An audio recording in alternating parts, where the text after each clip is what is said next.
I'll support you.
Well, hello, except I couldn't hear my...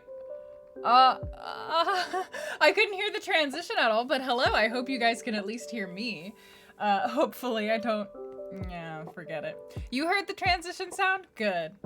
Well, who knows why it was off, but that's fine. Hello, everybody, today. Zach, Bully Birdie, Zipherus, Lapis. I hope that you can have a relaxing day today. Enjoy your lurk. Hello, Harvest. Violet, Too Many Zoops, thank you for resubscribing. Welcome back to the fold. Connor, Chase, Mysterio. How y'all doing? How am I? Me and Pump. Man, two sick people in the same house, and by people I mean one is a cat.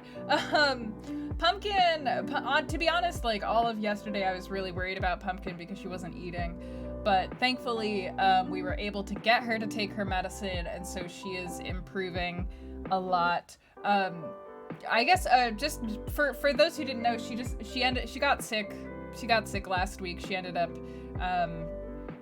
having a bit of the pukes and the poops situation. So we took her into the vet, and you know, she's an old cat. She's getting older, so she needs a little bit of help with some things.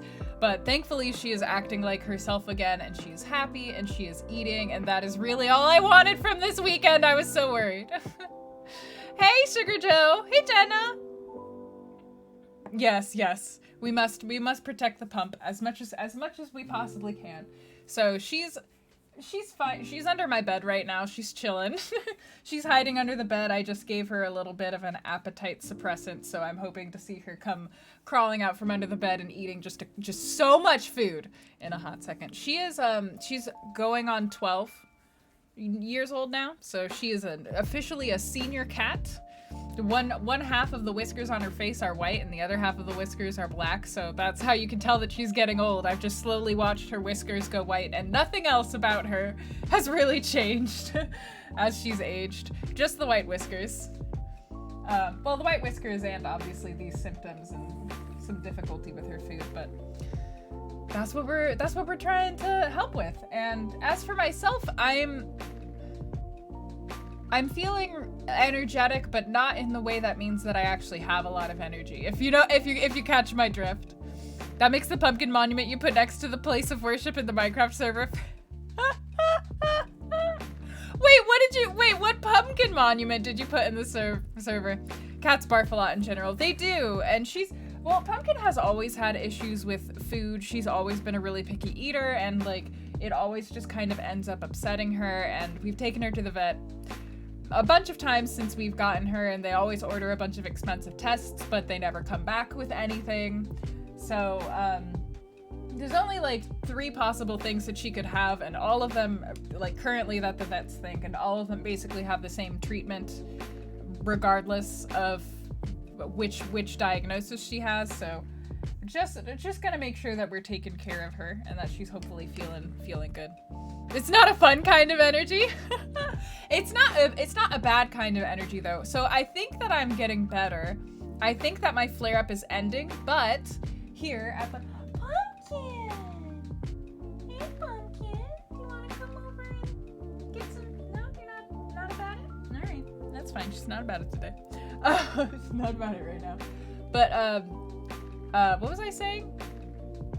Oh, right at the tail end of the flare-up, I think I'm veering off into hyperthyroid instead of hypothyroid. So I think that's why I'm like, also I've taken a lot of vitamin B12. Both of those things are making me feel like I'm invincible right now. Warren! 2,000 years for a moment. We feel better than ever. Thank you for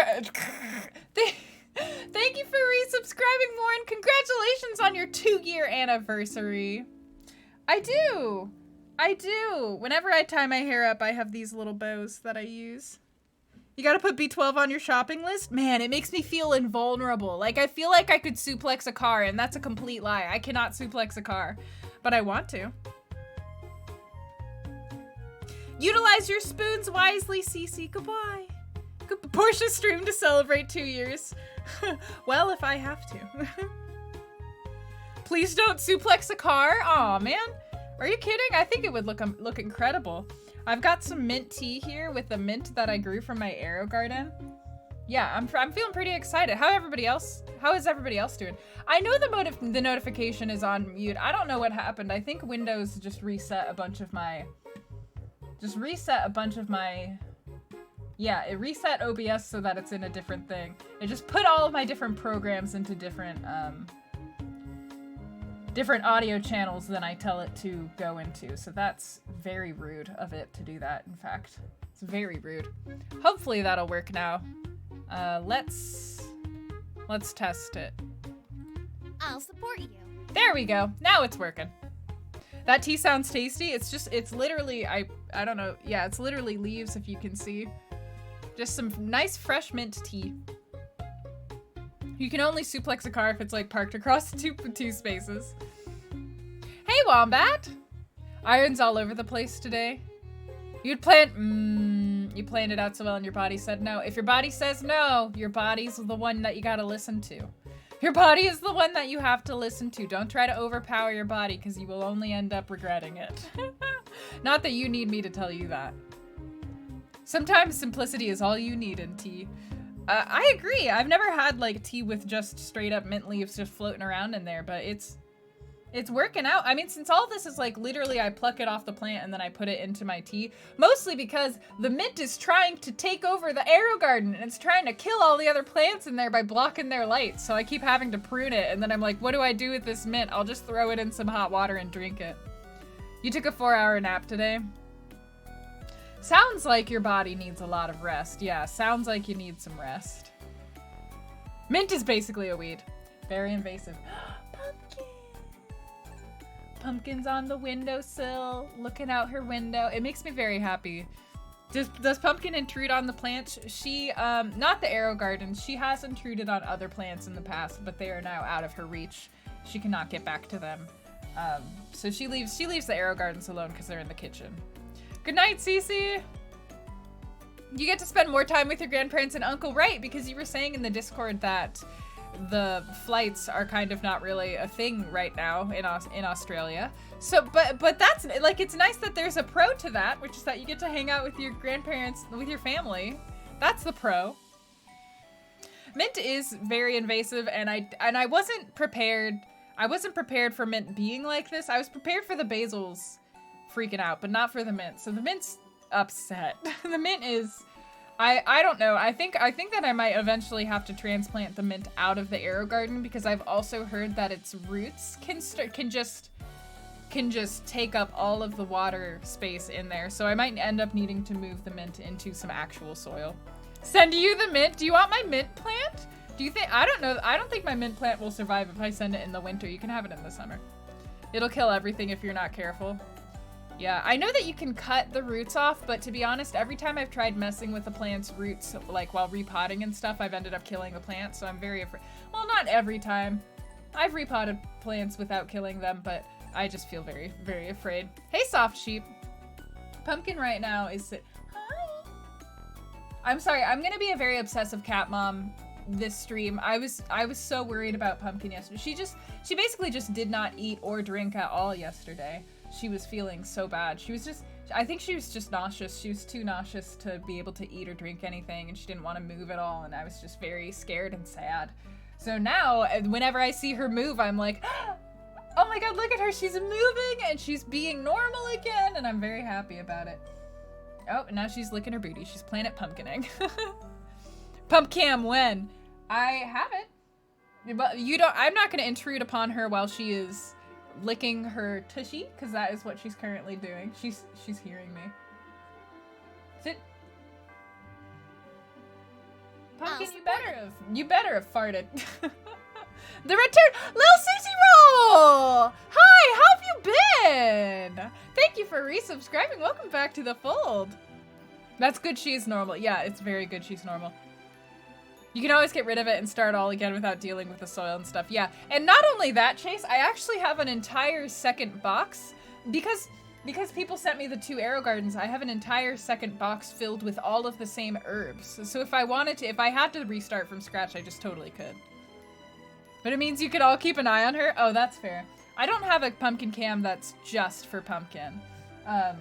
Like, I'd need some kind of GoPro on her. I can use my phone as a pumpkin cam, but I would need to go to her. And she keeps being like, why are you... Say, huh? She must have pooped in her litter box, is what it is. And it smells really nasty because my door is open, because it has to be, so she can access the litter box, but now poop smells coming into my room. We moved the litter box up here because she was having a hard time walking down to it.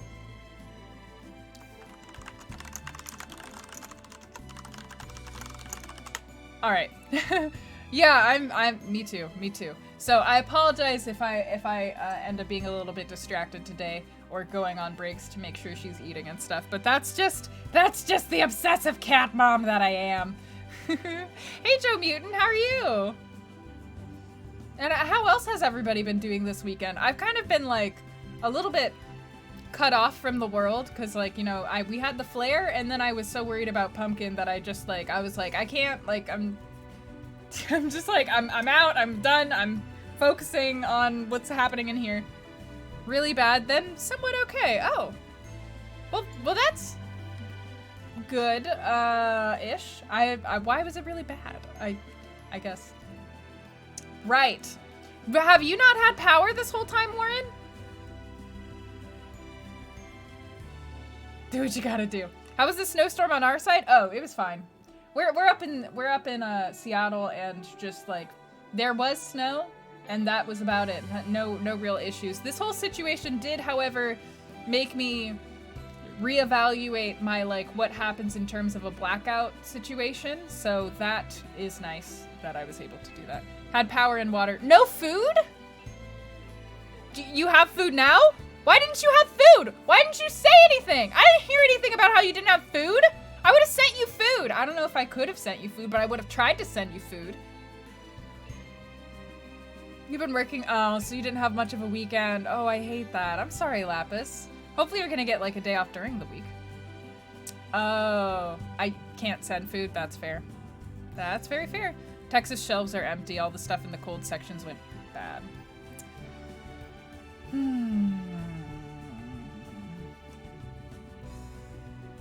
Well, I'm like,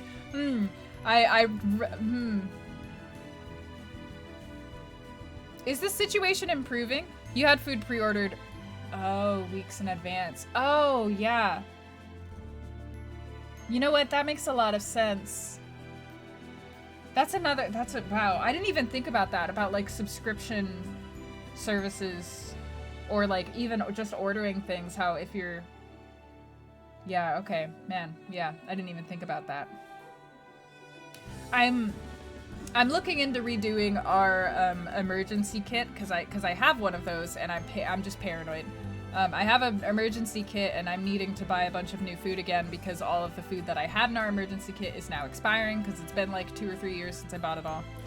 You're gonna get 2 weeks worth of food on the same day? Yeah, you should. You should go out and get go out and get 2 weeks worth of non-perishable foods, and then you know you can't like go out and get a fucking giant ass bag of rice. You can't go wrong with a giant ass bag of rice. You can always eat that shit. Just make sure no bugs get in it and you're good. How horrible the US's electricity system is, and it's not good use. Yeah. The idea of dealing with inclement weather when you never have to is pretty startling. Well, it's not that, because it's not like I've never had to deal with this before. In 2007, I think it was, there was a huge ice storm all across the US back when I lived in Kansas, and it turned off everybody's electricity for anywhere from like 3 days to 3 weeks for people in my town. And at the time I didn't pay much attention to it I didn't pay much attention to how my parents got through it because I was a kid. And so they were the ones in charge of handling all of that. And they, you know, my parents were the kind who like went behind closed doors to discuss issues so as not to freak us out. So I didn't like understand how big of an issue it was. But seeing everything happen again in Texas, I realized that I would literally die if it got cold. Like if the power went out and we couldn't heat this place, I would very quickly be in trouble because my body can't regulate my temperature well. I already run cold, and that would make that a lot worse. So that's why I've been like, oh, I didn't realize that like I was still stuck in the mentality of like, if the power goes out and it gets really cold, that's fine. I can just do what normal people do. And I realized that I can't do that because I can't regulate my body temperature well. So it's not actually like, so it's actually a concern. Not that it's not a concern for other people, it's a concern for a lot of people, but I realized that it was like more concerning than I previously thought it would be. So I realized that I need to really take that very seriously. For Texans, that's fair. I mean, it snows in Texas. It snows in Texas not this amount of snow. I mean, great, like, across the US, this is an unprecedented storm that we've never seen anything like it. But, you know, Texans have had snow before, so. It's not like it's like snowing in California and everybody's just like, what the fuck? So that just goes to show kind of the like irresponsibility though of the Texas system. They knew a storm like this was going to happen eventually, and they knew that they weren't prepared for it beyond the capabilities that they had, beyond storms that they had already survived. They knew they couldn't do more if it was a worse storm, but then they were just like, it's fine. Who knows when that'll happen? So, Hi, Tim. Like, we just know that sometimes it's cold and we are always semi-prepared. Hey, Roni. You'd be super underprepared if that happened to you. If there was like a tornado or something here in Seattle, that's the shit that I am not prepared for. We do not have like if suddenly there's just tornadoes all across Seattle or like hurricanes all across Seattle, that's the stuff that we have no preparation for up here. Also bad snowstorms. Nobody knows how to deal with snowstorms. I'm sorry, Warren. I'm glad that you're okay though. I'm glad that you're doing okay. Do you have food now? Do you have like, can you? I'm just like, I want to help by asking a lot of questions, but that's not gonna help anything, and I can't actually help in any other way, so now I'm just here. Your emergency situation involves a radiation leak?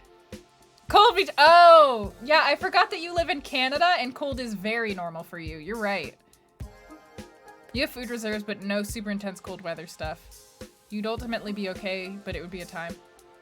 Because you can use cars again, food is not an issue. Grocery stores are still pretty bare, though. That's good. Corpse? Oh.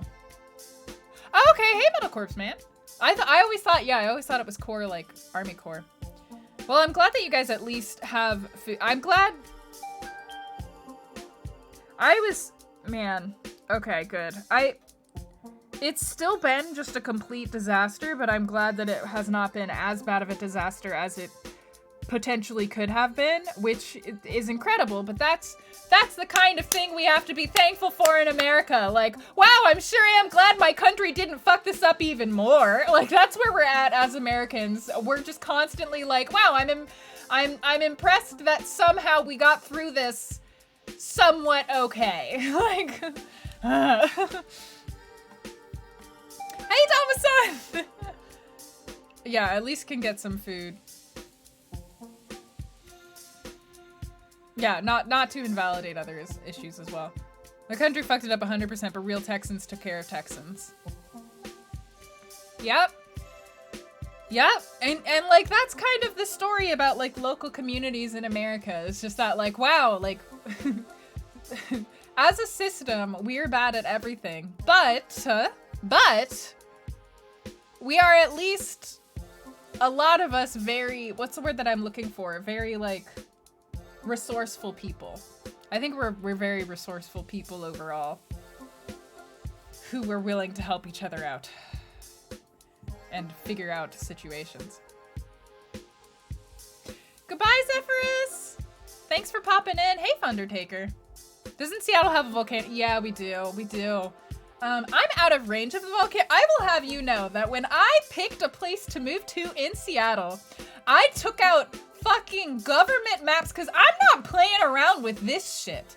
Like, I'm not gonna rent like, if this isn't even my house, I can't do anything to this building to make it safer. So I got out sheets and I was like, where's the sediment that you're not supposed to build houses on because it's gonna make the house fundamentally unsafe during earthquakes and not gonna move there. Where's the path of the volcano? How far can the lava and the like pyroclastic flow reach? I'm out of reach of that shit. Like, I was like, are we in a flood zone? We're not in a flood zone. I don't trust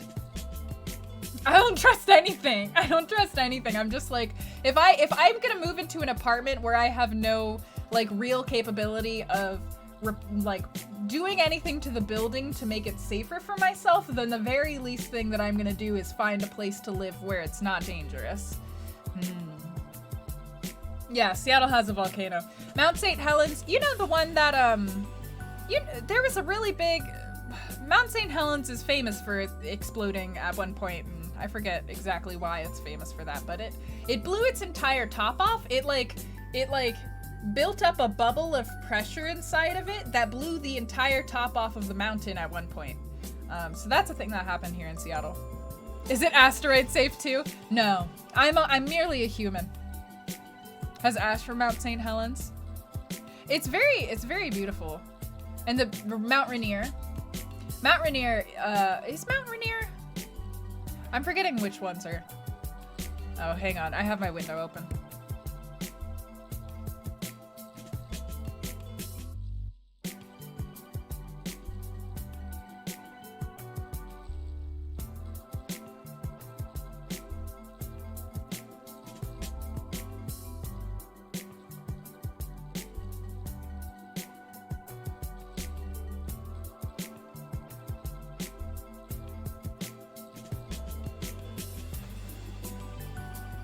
Damn it. Yep. Hi. Sorry. Yeah, it's a volcano. It is a volcano. My bad.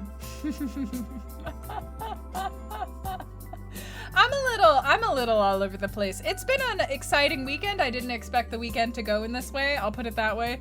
I didn't expect a lot of things, but we never expect things. Anyways, this is your reminder. If you are in a place where you can, if you are safe currently and you're in a place where you can do that, check into your emergency preparedness baggies and make sure that like your food hasn't expired and order new food if you need to. You can, like, this is your reminder to do that. Is Pumpkin free? Pumpkin has gone out. She has left the building. The music was nice while my lips were moving. Iodine pills are there. No one expects the Spanish Inquisition either. Oh, happy birthday, Fundertaker! Happy birthday! I'm a chair dance. I'm a get a chair dance for you. Oh, give it. Nope. Oh my god. Why is this so difficult? Why are you like this, Twitch? I still haven't like fully completely figured out their new way of doing. Boop, boop, boop, boop, boop, boop, boop. Happy birthday! The Twitch's new way of like containing things in their little emote picker. I still haven't completely figured it out yet. Yeah! All the happy birthdays! I hope you have a really great birthday, Fundertaker. I hope you have a really great birthday. Well, I'm glad that everybody who is in this chat right now are taken in case of a radiation leak. Oh, really? I never knew that. Is that because of like a nuclear reactor nearby, or provided free of charge? Wow, imagine that. Imagine that. Something provided free of charge for the safety of the citizens. It's fine, I'm a little bitter. This is why I choose to run my own kingdom in the game that we're gonna play today, Kingdom New Lands. In which I already have a save file going. I'm only on the first island because I restarted so that I could be a black lady. A black lady riding around on a horse, so I hope that I go far in this run because I actually got to be a black lady. It's randomized, when you start new games in Kingdom, it's randomized whether you're male or female, and it's randomized like the color of your skin and the color of your like cape and your arms and all of that is randomized, so I was happy. That's not that bad though. I'm not one of those people who's like anti-nuclear power. The only issue is just that I don't trust our personal government to be able to actually keep up any kind of infrastructure. like I'm sure most of us are now concerned. It's reliable, yeah, and safe. It's very largely safe, but yeah. I'm not a scientist, so I won't go too far into the nuclear reactor debate. Developed in Ontario and are used throughout the world. Oh wow, you're like the center of the nuclear reactor industry then. That's very good for you all. I bet that makes y'all a lot of money. I bet it makes you a lot of money. But yeah, also, my capture card is definitely dead. So that's just an update. My capture card is dead. However, Zek has lent me their capture card, so I can still play Switch games for now. But I'm gonna need to get a new capture card instead of just stealing Zek's, especially because this one has to be built into the computer, so it's not easy to swap back and forth as much. Can do reactors, outdated but solid. It's the safest and with the least incidents, but when poop hits the fan. Are they expensive?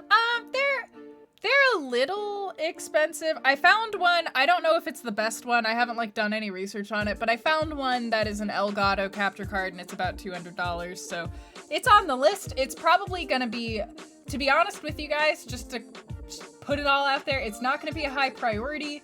Pumpkin's vet bills were really expensive and we're probably gonna have to keep putting her on medicine indefinitely. So that's a lot of money. So the capture card, I don't know when that will happen, but it is on the list to someday happen. But is Ontario mutant free? I don't know. Chase might say that they are, but can we trust Chase? Little Nightmares 2, I haven't played the second one. Good thing Portia's on PC. Warren, I'm waiting for my time at Sandrock, okay? If my time at Sandrock is any good, I'll 100% it. You don't need to be afraid. You will get your Portia streams, but it'll be Sandrock streams. Yeah, that's the issue with nuclear power, is that when you think of it, you only think of the like disastrous areas where nuclear power has happened, but there's a lot of nuclear reactors all over the world, and both Chernobyl and Fukushima had like kind of like they were programmed not to mess up, and then somebody overrode the program for Chernobyl, and then in Fukushima, you know what? My memory's a little bit too fuzzy, so I'm gonna refrain from trying to remember what that was, because I don't want to spread misinformation. But yeah. 60 years, damn, I can play Pathological. Why would I do that? Hey, Psyduck. I wouldn't know. Warren, that's your job. I'm not gonna play Pathological until I see you playing it, and until I can watch you play it. I just need to find something to like dangle over your head and be like, we'll play this game. When you play Pathologic, we'll trade. We can all play Pathological together.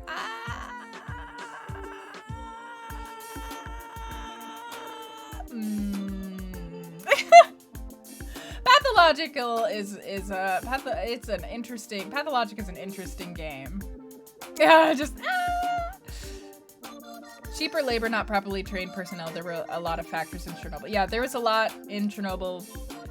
Fukushima, it was mostly just like the water broke through their fail-safes, I think, but you should Google it yourself. Hard sell, basically trying to convince me to... Yeah, but Warren, think about the interesting, unique gameplay. Warren, you haven't even gotten to the most interesting part of that game because you skipped out of the video. Appropriately, might I say, to avoid spoilers, but... no. For views! Pathological is a really, really, really interesting game from a game design perspective, but it's not really fun to play. I haven't played the Project Triangle demo. I thought about playing it today, but I actually heard that it's decently difficult, so I think it might take me a little bit longer than I thought it would, and so I decided not today for that one, because I'm wanting to do a 2 to 3 hour-ish maybe stream today, depending on how things go. I'm so hot. My thyroid is making me so, I'm so hot. And it's like, being hot is not a feeling that I feel very much. Like sweating is not a thing that I feel because most of the time my body is too cold, so I just don't sweat. And now I'm sitting here like, aha, this is the worst. This is the worst.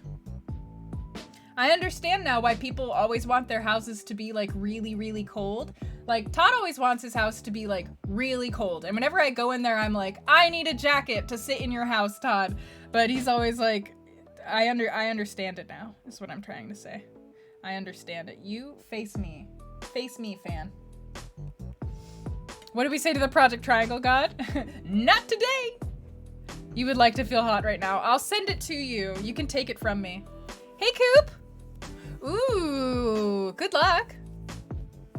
Your highest view count comes from sitting at your desk talking. That's because you're very engaging.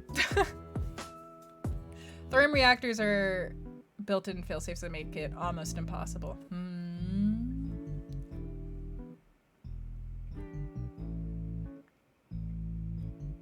No, it's not because of a power surge. No, it's... But from what I understood, basically one of the like, it was doing the thing that it needed to be doing, but one of the staff members panicked and made it do it really fast. And when they ended up doing, like, there was a process that was happening, they ended up doing the process extremely fast. And when it comes to like the nuclear reactors in Chernobyl, it's not like they were putting bars into a solution, and when you put bars into a solution, you're causing a chemical reaction, and it goes slowly on purpose so that it doesn't cause too much of a chemical reaction at once. So when one of the workers got nervous and put it in way too fast, it caused the whole thing to like explode, basically. So that's what happened. It was a human error where they were like, it's not gonna be done in time, when like actually it probably would have been fine if he just let it go. And then he didn't. So, yeah, human errors. You can't live unless you're freezing in your room with the AC on max. I would not be able to stay. Todd brews butt hash, and that heats his house hotter. So many people want it chilly. Oh, no, yeah. Well, H-Bomber Guy, if you watch, I think H-Bomber Guy's video essay on Pathologic is really good. He actually never says that it's a really good game. He says it's a really interesting and engaging game. And as a person who's made a game that's also not fun, but is very engaging, I feel like I understand that. Like, To Be With You is not really like a fun game to play, but it is a very engaging and, like, in my opinion, important game. Or I would like to think of it as important. Of course, me, the game designer, of course I want to think of it as important. And Pathologic is similar, where like, it's not a fun game to play. It is really confusing, and it does kind of suck. But it's a really interesting and engaging game with how it was designed, and it like means a lot to, you know, it's kind of like experimental theater and like modern art and stuff like that, where you don't necessarily have to, it's not necessarily there to be liked, it's there to push the medium forward and to like show what you can do with the medium. I think that's kind of how I feel about Pathologic anyways. Now we accept them as our overlaid. Hey Lily! Hello friend, would you like some pain? That's, Pathologic is, yeah, a pain simulator. Yeah, that's what they said. Love how that nearly caused like all of Europe from becoming uninhabitable. Yeah. I'll support you. Yeah. Axis Symmetric!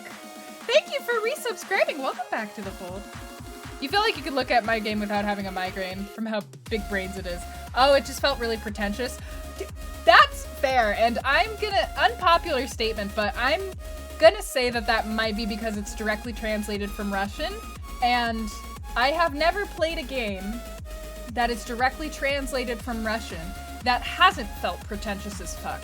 And I think, like, it's cause, like, listen, Russian literature has its own whole trajectory. Like, Russian art is its whole own thing, and, I don't know whether it's pretentious in Russian, in the Russian language. I know that they really like heady, big, important topics, and they like to philosophize a lot in their literature, and they like, you know, the Metamorphosis is a Russian book.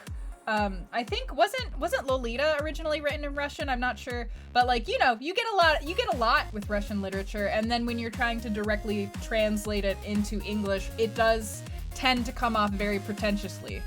And I haven't played a game directly translated from Russian question where it hasn't like veered off into a little bit of the like oddly philosophical in a way that reads pretentious, I think, to us in Western culture.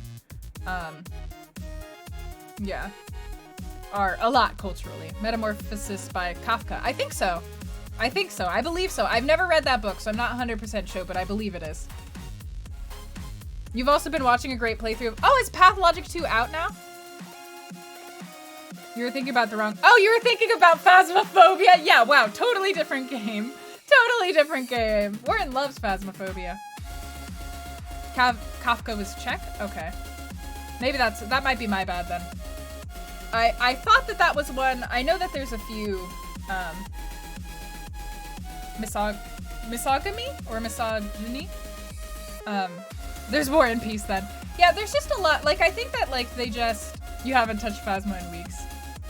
That's yeah. It's not Halloween time.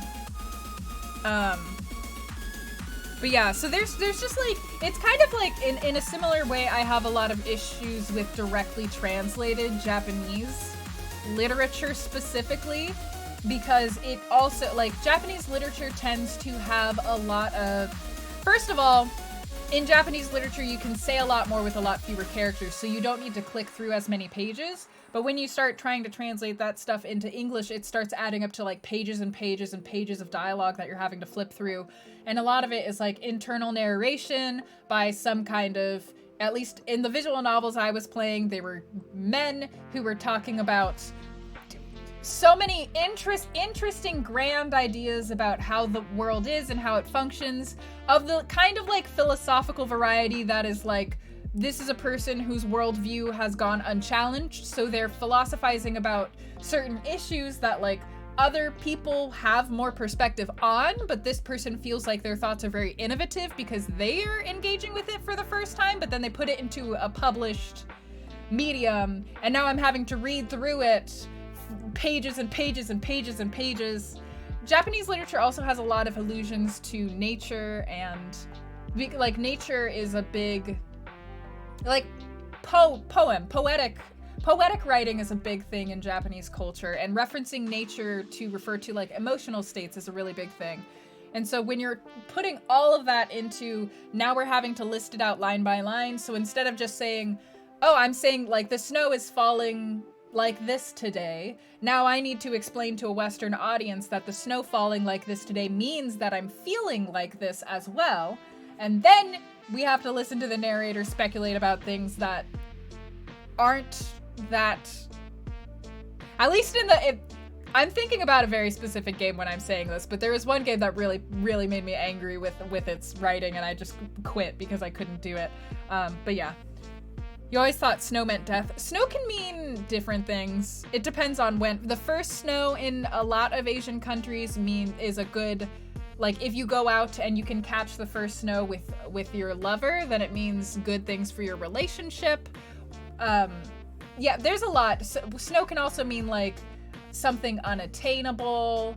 Like it can refer to the unattainability of something. So like you see a lot of like relationships or like sad people in snow because it's a metaphor about how everything must come to an end and some things are unattainable, and the purity of the snow and the beauty of the untouched snow is a metaphor for the purity of the memories that you have of the thing that is not going to last, but like at least your memories are perfect like snow. There's a lot of different metaphors that come out in Japanese literature that are easy shorthands for them, but not for us. So it starts getting really complicated. Both Japanese and Russian are like that, and I think Russian is especially like that because as far as I've learned of the language, it's really complicated. Russian is one of those languages where even if you're a professional person who just learns languages, it takes you a lot. It's like there's a handful of languages that take the longest amount of time to learn, and Russian is one of them. Yellow! Yes, let me get you some yellow lights. Is Pathological not voiced? Pathological 2 might be. I don't think Pathologic 1 is voiced. Let's see. Where is the app? There we go.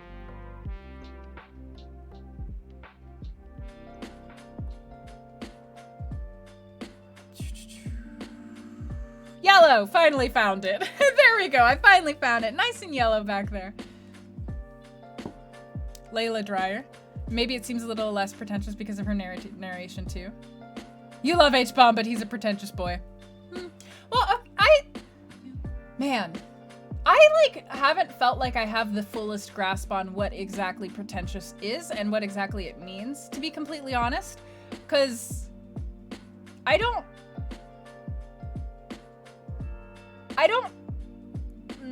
guess when I was growing up, pretentious was normally used by a specific group of people, and it was used basically to dismiss any form of like philosophical or overly intellectual thought processes. And since I've left that group of people, I found the word pretentious to be used like inconsistently. So like I don't fully have a grasp on what is or seems pretentious because I keep being like, is this pretentious? And then like some people are like yes and some people are like no, and I'm just like, what is it then? You haven't fully grasped what H-Bomber guy is. You had a weird dream the other night? It was just a fantasy. Academically pretentious is different than everyday pretentious.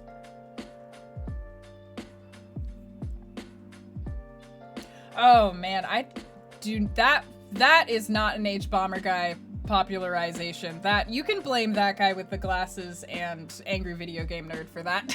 That's where I'm just gonna talk about how bad something is for a really long time originated from. Also maybe the Spoonie experiment. Those guys were really like kind of the first online reviewers that like set the template for what all online reviewers were for like 10 years. For like 10 years or something. And now we're finally getting out of it and people are venturing into like, maybe I can video essay this, maybe I can like film critique this actually professionally instead of doing the like that guy with the glasses shtick. I've never seen Angry Video Game Nerd. You could have voiced it better. You don't actually think he's pretentious in nature? He sort of plays up the pretentious vibe for lols. Oh. Pretentious can mean different things for you. It can almost be a caricature? Small town pretentious is different than urban pretentious. What is I'm gonna Google what pretentious means. Pretentious. I've done this before and it doesn't help. Attempting to impress by affecting greater importance, talent, culture, etc. than is actually possessed. Oh. That actually explains why it's never consistent. Because it's based off of somebody's opinion or assumption or attempting to by affecting greater importance. Like, how important somebody else is or their thoughts are is going to be different to everybody, right? So I can see how, like, to a certain group of people, something might be pretentious that to another group of people they take very seriously. That's like all of what academic literature is. It's subjective, yeah. It just frustrates me as a writer when there's words where, like, I feel like I can't pin down exactly when to use this word. I'll support you. Because, like, I'm all about clear communication when it comes to my words, and pretentious feels like one of those words that I can't use very often because it's not consistent enough. And, like, it's gonna throw people, like, if I choose to use pretentious instead of something more solid, then there's gonna be people who are lost. It's fine. I'm getting distracted. It's fine. This is not important. Rienku, thank you for resubscribing. Welcome back to the fold. Kind of what I said about writing with the thesaurus the other day.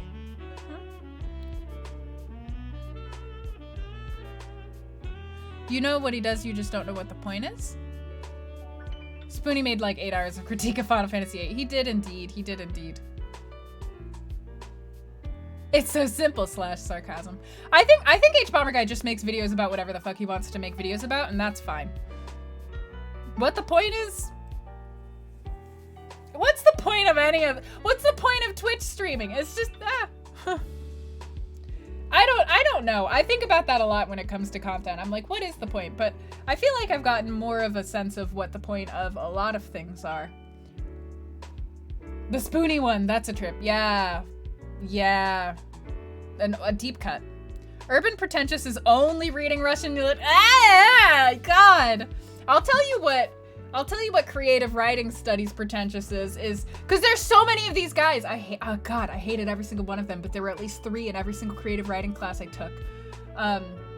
Those guys who think that they're gonna write the next great American novel and that they're the next great American novelist, so even though they're in a class teaching you how to write, they think that they already know how to write, and they also think that all of their thoughts are God's gift to mankind, and nobody's ever had such deep thoughts as they're having right now in this very moment.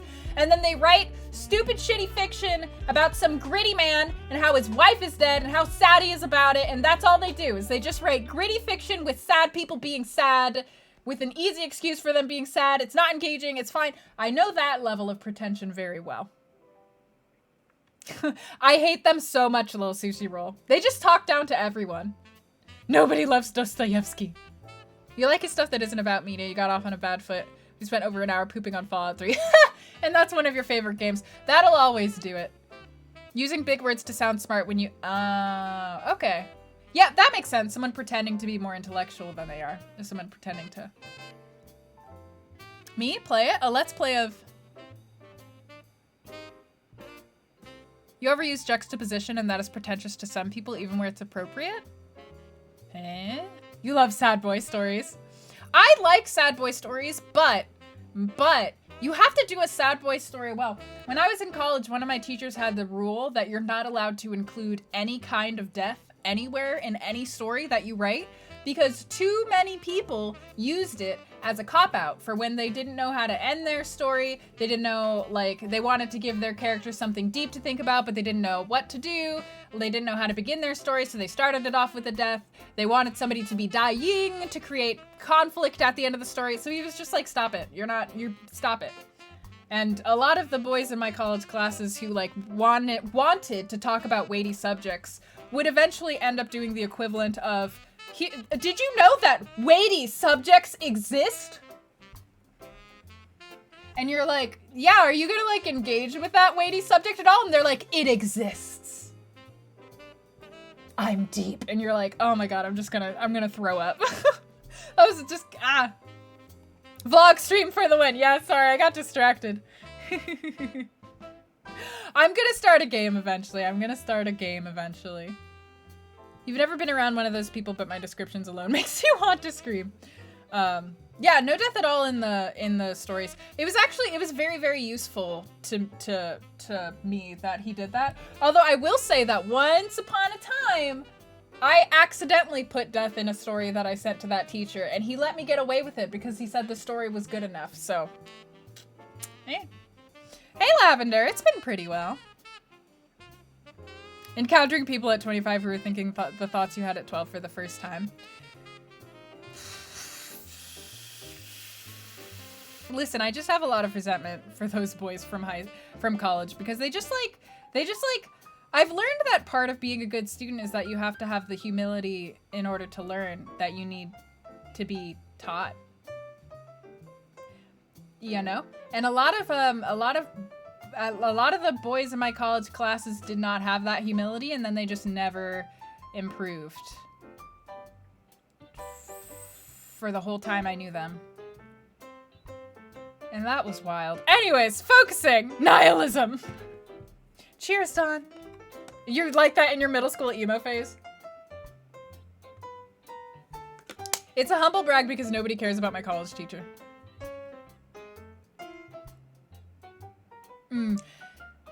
Psyduck, he wasn't saying that any story literally on the face of planet that has a death in it is bad. He was just saying that it's something that new writers use because they don't know what else to do.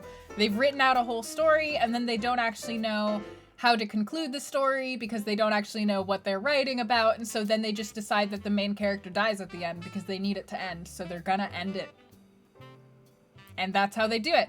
So it's not that he meant that like death is not something that ever belongs in a story, but you have to know how to write before you get to include things like that, because there's just like stuff in writing. Using a thesaurus as a tool is one of those things, in my opinion, where a lot of people rely on these things as crutches, and it will actively make your writing much worse And you need to do without them for a while, or not everybody, but you need to learn how to write.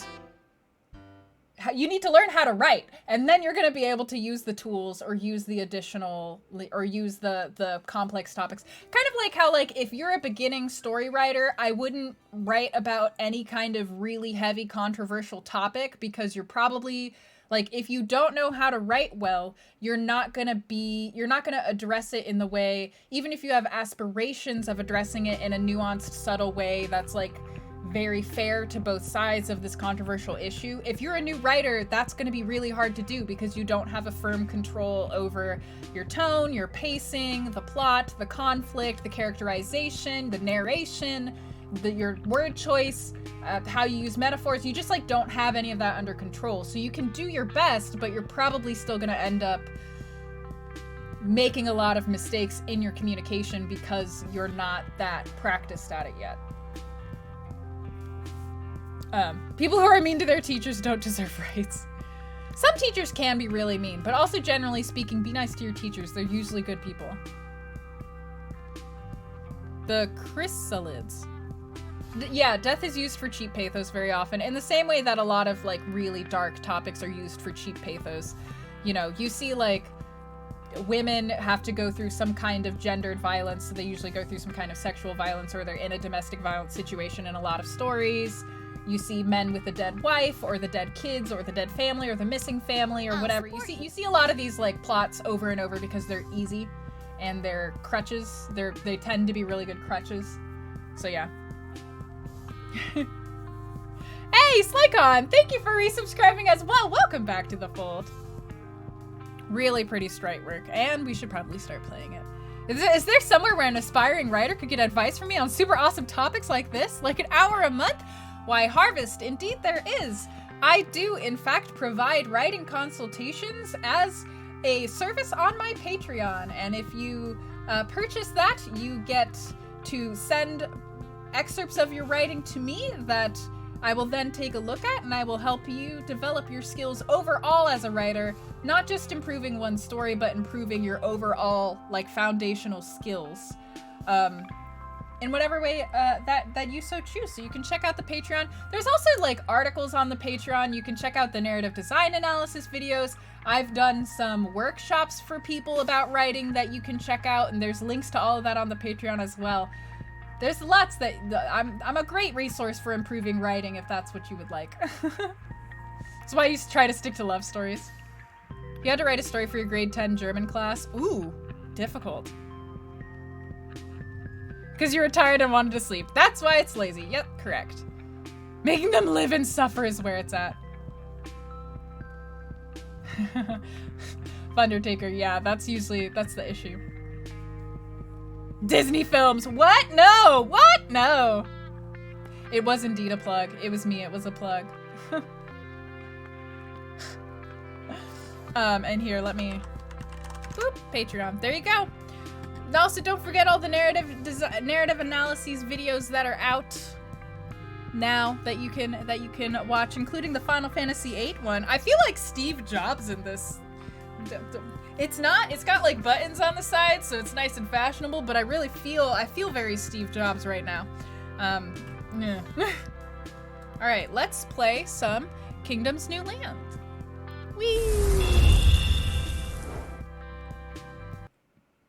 All right, and let me get this all prepped-y-depty. Yeah, so this capture should work. Let me know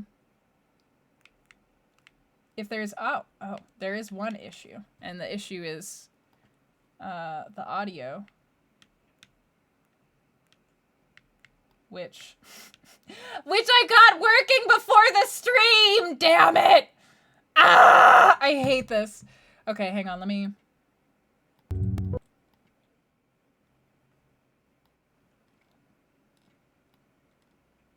Okay, I think you should be able to hear it now. It might be a little bit too quiet. Let me know if it's too quiet, but this should be the sound of the game, hopefully. You bought Calico? Oh, I'm so glad you're enjoying it. I am playing this on the Switch right now, yes. It's where I bought it, and I didn't want to buy it a second time. You have this in your queue waiting to be played. It's really, really fun. It's really, really fun.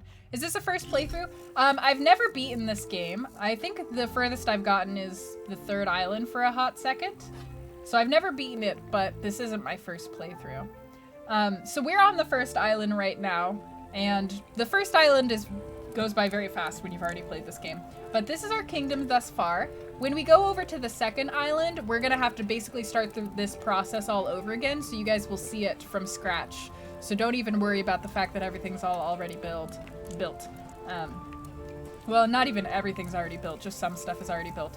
So since we're on the 1st island, the concept of this game is that there's these creatures that come out at nighttime and attack you, and I don't know, we're just moving to new islands. I haven't figured out if there's a reason yet. Please don't tell me if there is, but that's like what we've been doing. The creatures on this 1st island are coming from this direction, so they're coming from this direction at night, and that's why I've got like my little watchtower. I've got all my people here with archers. They're protecting things. These are my farmers. They earn me good money. I'm all about it. Maybe you'll learn something. Man, I'm still learning myself, so we'll see. And then you go and you recruit different people, and then they give you, they do different jobs for you. I'm walking slowly past them to see if any of them have gotten any money recently, because I'm out of money right now. It's nighttime, so let's go watch the creatures attack us.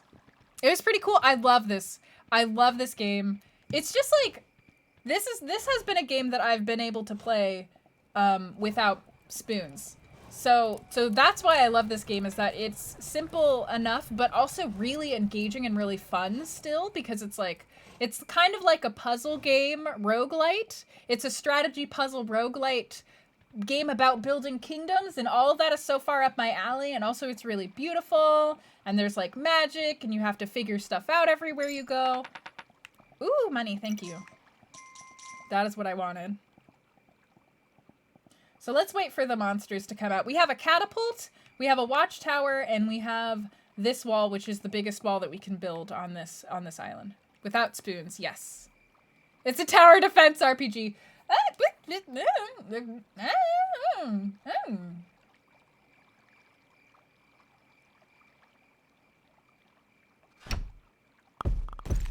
Kind of. I mean, I'm not, yeah.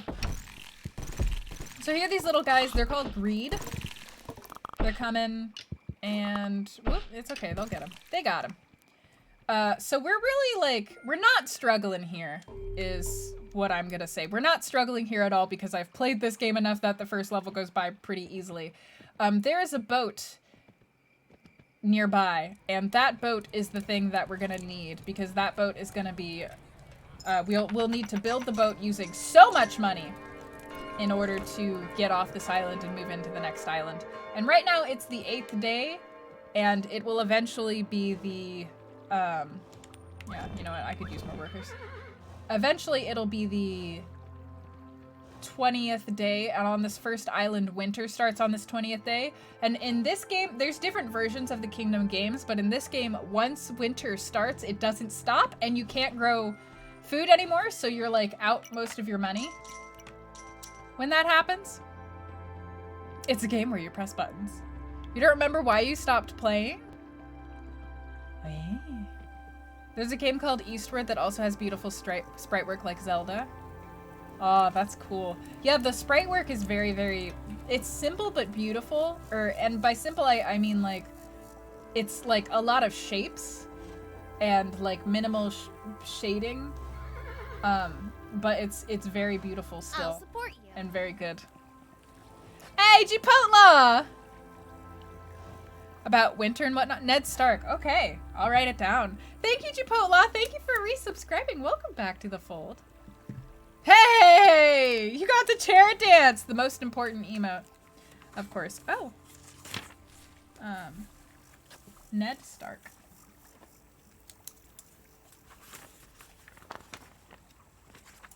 I'm still old school because I use a pen and paper. I prefer using a pen and paper to take notes over over digital. it's just easier for me to find things, funnily enough, with pen and paper compared to in digital. Oh, that was a joke about... Oh. I've never read Game of Thrones. I've never, yeah. Can you tell? Hey, Space!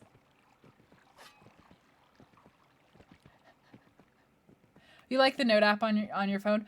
I use the Note app, but I find that I don't go back to notes. Because like I have an iPhone, so I have the Notes app and I have reminders, and I use reminders really well, but I don't, once I've written a note, I just keep going to new notes and I don't go back to edit the old notes, and that means that a lot of things get lost for me. I've tried a bunch of different notes apps as well with iPhones and just like have struggled. I had one of those, Harvest, for a long time as a youth. My phone did become the place for those kinds of things. Oh, yeah, sorry, my face is blocking it. My face is blocking it, so that's an important part of this game, so I'll put myself, it just, the thing that I like about having my face on the other side is that it's fine, I'll just leave it here. I'm just being picky. I'm just being picky. Put the cam dead center. Oh. Slightly, let's make it look pretty. There we go. It's like I'm facing the game. Yeah, exactly. So now when I'm like off to the side, it's like I'm not. But it's fine. I can. Eventually, I'm sure I'm gonna figure out just an entirely new way to see this camera, but not currently. Is my camera mirrored? It is. Not? I don't think it is. This is my right hand. So I don't think that it's mirrored. I could flip the camera, but you know how, like, here's the thing about flipping the camera. Your face looks weird to you when you flip the camera, and I have to stare at myself when I'm streaming, and I don't want to feel insecure about my appearance while I'm streaming because my face is the different direction than it usually is, and I get, you know what I mean? I just put it right in the middle. I could put it back on right in the bottom corner. Hello, go get more money. Have the game in the tiny circle and the rest of it is me. Make it super small and put it over my character. Most people prefer looking at their face mirrored. I ain't no idea. Mirror the game. It's the only way. That gets so hard for me. I'd be like, let's go off to the left, and you guys would be like...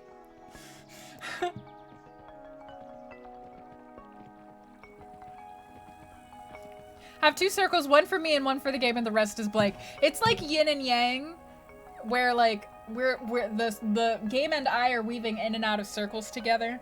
You should try that sometime. I'm sure eventually one day I'm gonna redo my whole setup after having some thought put into it, and that day's not today. Because I'd like to put like a lot of thought into how my setup is done. Right now my setup is done this way because it was the like easiest way, and I didn't have to spend money to fix things in order to set it up in any different way. You have a complex of people looking at your face, and I have that when I'm eating food. I don't want people to watch me eat food, so me being able to eat food on stream is actually progress. Cheers, Mysterio.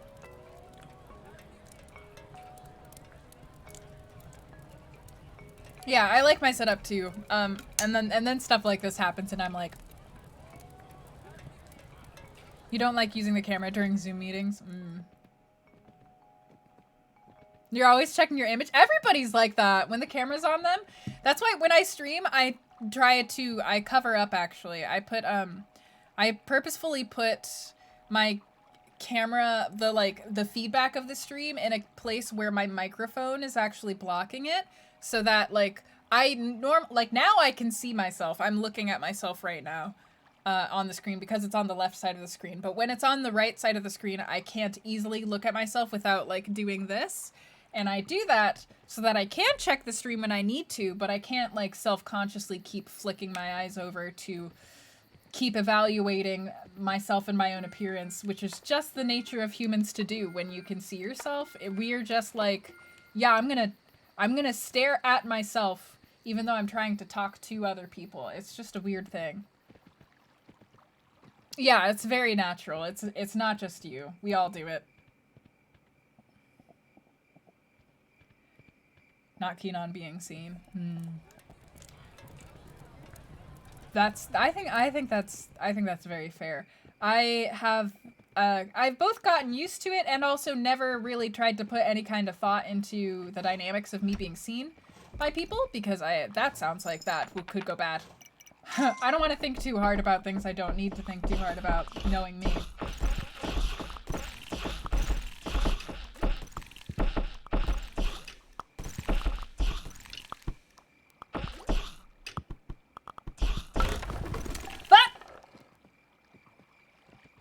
Alright, I was just about to say it kind of looks like we need more archers.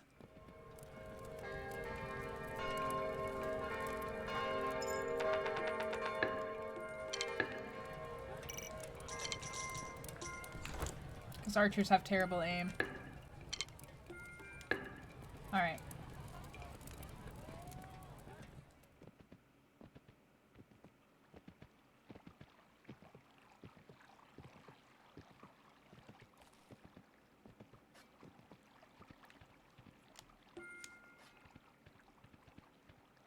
It's all about the character development here. Oh yeah, BDD is an entirely separate, difficult situation when it comes to being on camera. It came out in the last human patch. Oh, I have heard of Watamote. I couldn't watch that much of it. I think I've seen 1 or 2 episodes of it, but it got a little bit too painful. It's one of those shows where it's like awkward painful, and then you realize that it's just always going to be that. And then I was like,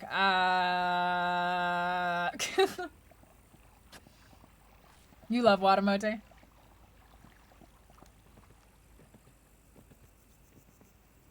You need a VTuber avatar for the days you look like a potato. Yeah. There's days when I, like, feel that I look like a potato as well. And I always basically just... I just try to ignore it. As best as I can, because I'm sure that nobody cares as much as I care when it comes to that kind of thing. A caricature of a very specific kind of nerd. I'm just the kind of like, I think, for me, like, that show just played too much on my empathy, and I was like, I struggle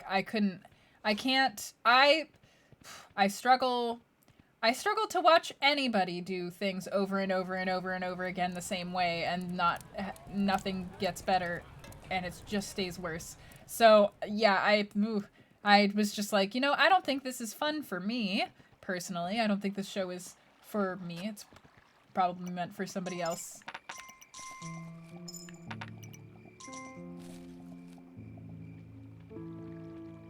That's why you did not like Seinfeld?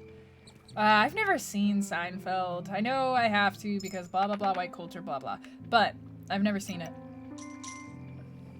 A big Gundam kick? You did a character analysis? That sounds fun. Hey Kenobi!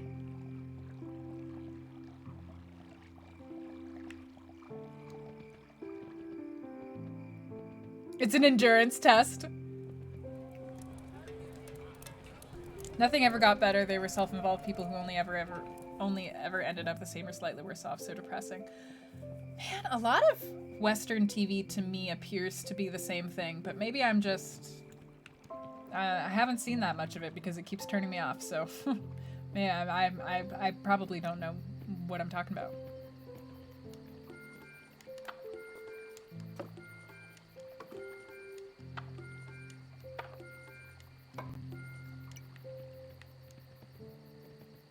It's not fun, but it's interesting.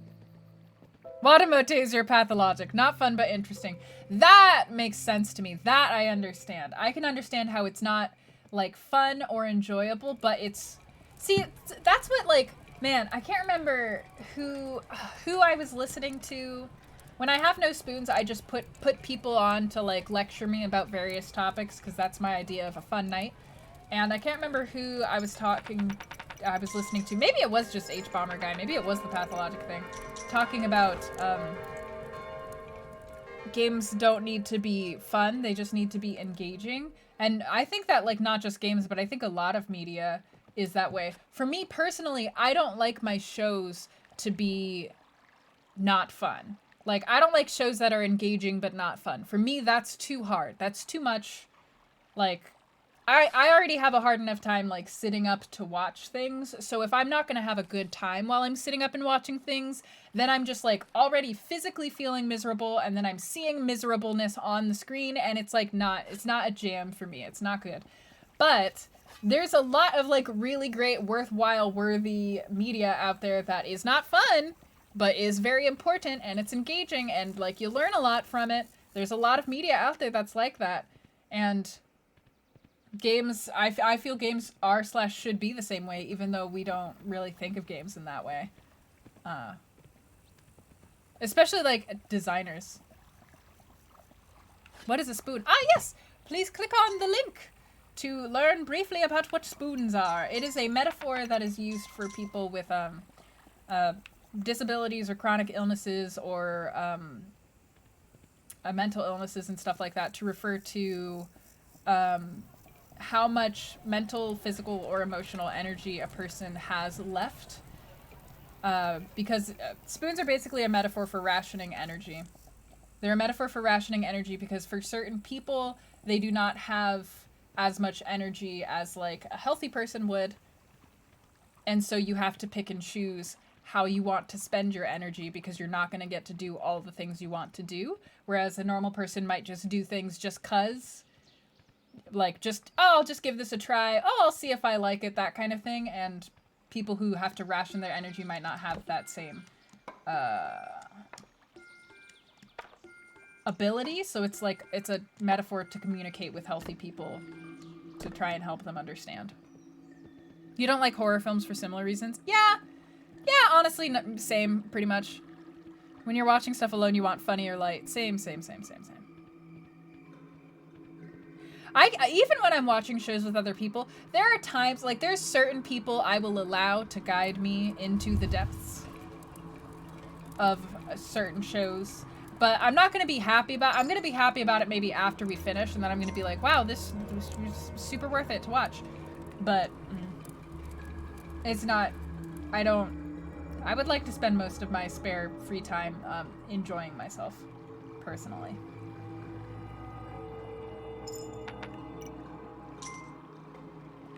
If you plan what you need to use them for, it's when there's surprise things that throw. Yeah, haha! I hate that, Lavender. Yeah, it's a whole ass struggle, and that's part of the reason it can be so useful to have, you know, if you're lucky to have somebody like Zek is for me, who lives with me, and when I have low spoon days, or like when something comes up, like, oh God, we need to take Pumpkin to the vet today, and I physically can't take her to the vet today. I can't do it. If I schedule an appointment for the vet, can you go? Because I cannot drive safely. Kind of thing. Like, I used all my spoons already. Oops. and now this emergency situation has come up. What do we do? Everyone says your comfort show for everyone say your comfort show for good vibes. Love it or list it is fine. I like house shows as my comfort shows. Which show is the really good show? Chernobyl did that. Engaging yet continuously shocking and depression. Yeah, depressing. I've heard that, yeah, that's fine. I don't care enough. Animated shows that are funny and tense at the same time. Oh, Gravity Falls. I believe that there is an end to this game. However, so it's a roguelike, so the goal is to, on one life, get all the way to the end of this. I don't know what the end of it is, but you have to pass through a bunch of islands. So that's why you're passing through from island to island, because you're just doing the level again over the roguelike. For you, it's Futurama. Scrubs. Oh, I've heard Scrubs is good. Animaniac. Little Musk on the Prairie. Summer Camp Island. My streams. Oh, I feel very lucky to be a comfort show for you. That makes me happy because that's the kind of content I like to watch. Even though my games are like not. Well, I guess it depends on the game. Thanks for all your money. I'm just here to stock up on money now, y'all. Don't worry about it. We're just stocking up on money, y'all. YOLO. Mostly it's my Nance streams. That's fair. Today's a low spoon day, so it's kind of nice to kick back to. Girl, same low spoon day. Oh, I love Would I Lie to You. Would I Lie to You is so good. It's so much fun. Running Man is a good comfort show. Running Man is a really fun comfort show. But I won't go into another long spiel about Running Man. Absolutely comfort streams. Yes. Oh, I'm not. I don't think so. Bam!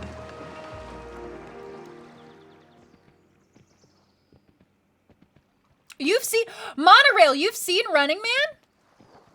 Yeah, I wouldn't say that it's propaganda. I would say that it's more just it's just a comedy show that happens to take place in a cop area. I haven't seen that much. I've only seen one season. I haven't seen that much of it. But I think like all of those, because you know you got your like Parks and Rec, your Brooklyn Nine-Nine, you have your what's the other one? Liz Lemon. You have your 30 Rock. You have all those, and those don't ever really seem like they're. Well, Parks and Rec is different. Parks and Rec kind of seems like it's trying to get you to think positively about government, but I think it's trying to get you to think positively about local government. Like I think it's trying to get you to think at all about local government, because Americans don't. I feel like Parks and Rec might be the closest one to a kind of propaganda, but even then, I don't think that it actually is. I think it's just, yeah, I think it had a mission, and the mission was to try to get Americans to interact with politics a bit differently. Veep? Oh. The Office. Yeah, The Office is another one. Kim's Convenience. I've been interested in that, but I haven't watched it. I haven't heard anything about it. Oh, comfort shows are totally allowed to be hot garbage. Who here is gonna judge somebody about their comfort show? If you're judging people about your comfort show, unless your comfort show is like watching people get beat up and tortured or something, like that's a problem. That at that point I would be like, yes, I am concerned. But like, as long as your comfort show isn't something like that, comfort shows are not the place for judgment. All right, hey, what if I drop you guys some coins? Can you pick them up, please?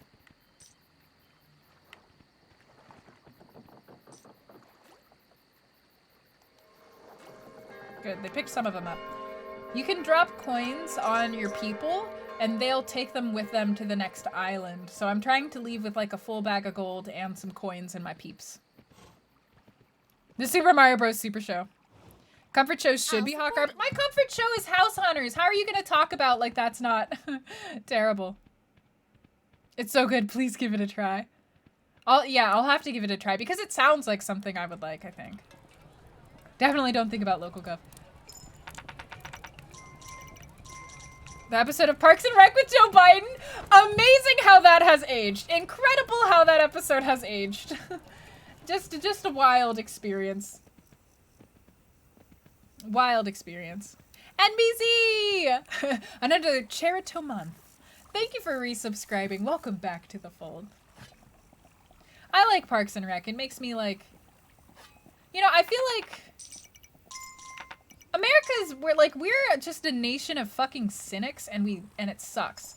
We're just a nation of cynics and it sucks a lot of the time. We like feel like we have to be like the most jaded, like skeptical, like you get all the points for when you're a jaded, negative Nelly, and that's America. So Parks and Rec's just abundant optimism, I welcome it. I welcome way more shows that are like as positive and cheerful as Parks and Rec was, as optimistic, where it's like, it's fine because in the end everything is gonna be okay. Like, we need more of that, I think. You feel called out, huh? House Hunters and Love It or List It. Love It or List It is always like, meet Josh and Tara.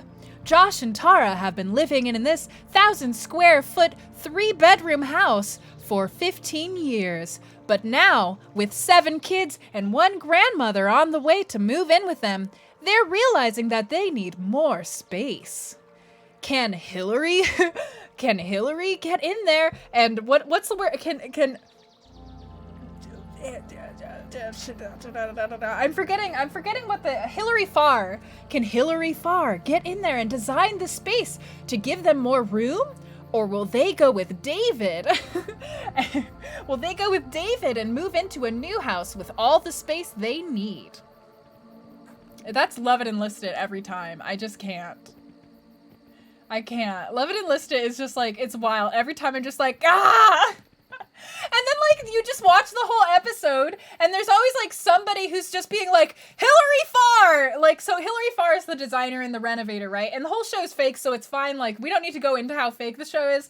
But, like, point being, they always have somebody from the couple go up and be like, oh, we gave you $50,000 and you're not building us 3 new bedrooms? You are the worst. And I just like want to scream every time. I'm like, you want an extension built on your house and you're only paying her $50,000 and you're mad at her. And they're like, we gave you a lot of money. I'm like,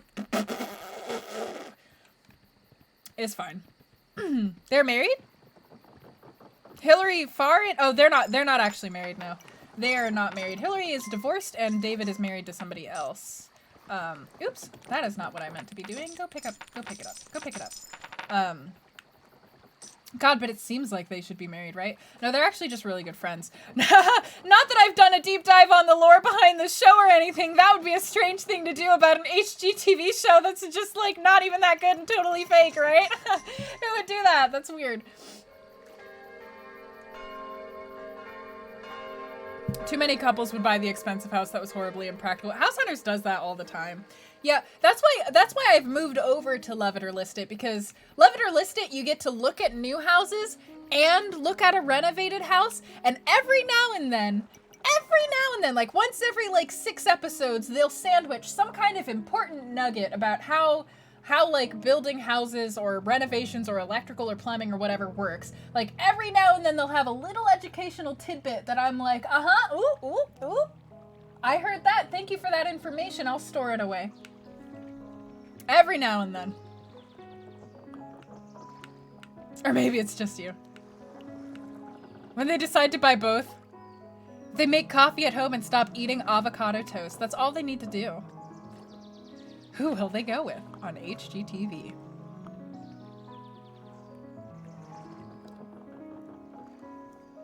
You like Ron Swanson because he's just your dad? Wow, that's pretty awesome. If your dad's Ron Swanson, I would say. Taskmaster? Hey, what's Taskmaster about? On the Onceler? Are you talking about Sarah Zed? Because I've also watched that, I think.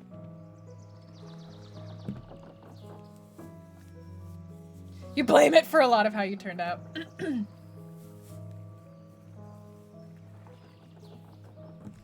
Yeah, I like Sarah Zed.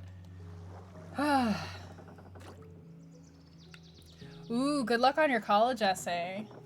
That's a fun time. A bit like the show Canada's Worst Driver. Ooh, yeah, kind of like that. It's just like, most of the time, everything that they say is fluff and none of it matters, but then every now and then, they'll be like, no, we actually had a problem that we can educate people about. Let's do this. And I'm like,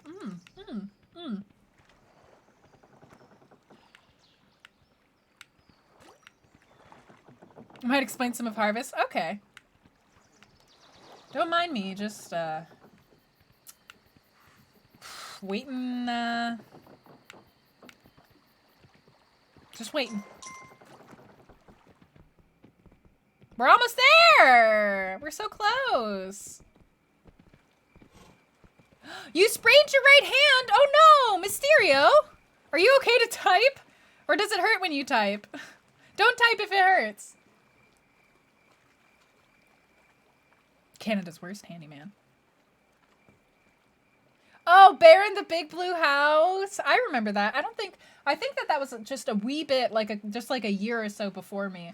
But I remember, like, Bear in the Big Blue House would turn on right before a different show that I watched. Hey, Pumpkin. Pumpkin, did you just eat? Pumpkin, did you just eat? Oh my god, did you just eat some food, Pumpkin? Okay, hang on. Canada's worst handy... Wait, really? Is that a real show? Is that a real show? Where can I watch it? Because I'll watch it. Like, that sounds... It hurts when you type. Okay. Try not to type. Try to rest your hand. Mysterio, if you need any tips on how to, like, on ways to care for your hand when you sprain it, please let me know. But Mysterio, please take, like, if you've sprained your right hand, please take it seriously. Do not try to over-exacerbate it. I have, like, permanently injured this hand because I kept working with it when it was injured. So don't do that. You don't want to have an injured hand. It sucks. I have no grip strength. So be careful. Please be careful. But I'm gonna take like a 2-second break. I'm gonna run downstairs and see if Pumpkin needs more food. See if she's eaten. I'm very excited about that. So I'm just gonna be right back real quick.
Hello, I came back. All right, awesome. I'm glad, Mysterio. Get better soon.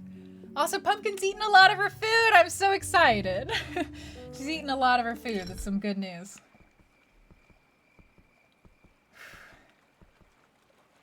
And then it's a Netflix original everywhere except for the native country. Ah. Yeah, I'm so happy she's eating a lot of food. I'm glad. That means her appetite stimulants be working well.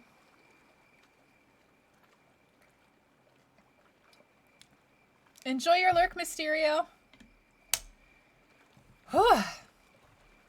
6 seasons. 6 seasons of Worst Handyman? I'm definitely gonna watch that because, like, I always see on, like, renovation shows, you know, you always see that, you always see people come in and be like, what the hell did the last person who was here do? What's going on? And I don't want any kind of renovations that I choose to do on my own to be like that. Which, like, it has made me, like, want to be very, very cautious and very methodical and research a lot and talk to people who know what they're doing a lot if I ever do renovations on my own. But yeah. There's gonna be a limit to the kind of renovations I can do anyways. All right, we ready to go! Come sail away, come sail away, come sail away. Those are bad, like, oh, these are bad, like I would know better on my first try. What, like turn off the electrical before you start working with it kind of situations? crown is safe. Away we go. On to the next island. So this next island is where things are gonna actually start really kicking in for y'all. Really kicking in for the game. This is where I'm gonna have to start focusing because I think I've only made it past the second island once, but I've almost made it past like 4 times. Like literally like pushing the boat, like the boat is on the dock and I die and I'm like, ugh.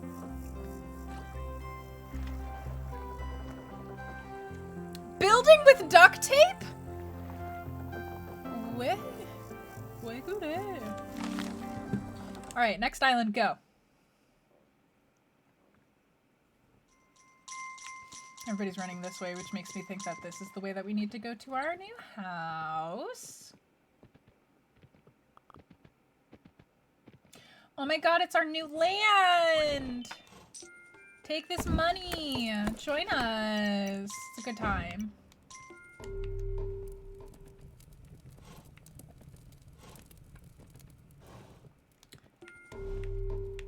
Okay, so in this land, see, I already have 2 builders, so honestly, I'm just gonna get more of you for right now. Can I? I can't. I gotta wait until the next day.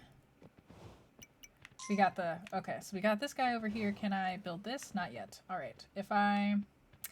What if I cut down just these 2 trees? I might be able to build something right there, and that's not gonna hurt the trader at all. So in this game, if you cut down the trees on the, so like this is the trader's house. If I cut down the trees on the left and the right, or the right sides of it, then the trader will go away, and that's, oh, finally! Oh my god, this is wonderful. Each of these islands are randomly generated when you first go to them, and so sometimes you get the situation like what happened to me last time, where all of my encampments to get new villagers were beyond the portals. So like, there's portals that the monsters come out of, and my people that I needed to get into my land were behind the portals, so I could never get new people without them getting attacked by the monsters. Canada is bad at IP prosecution. Not like America.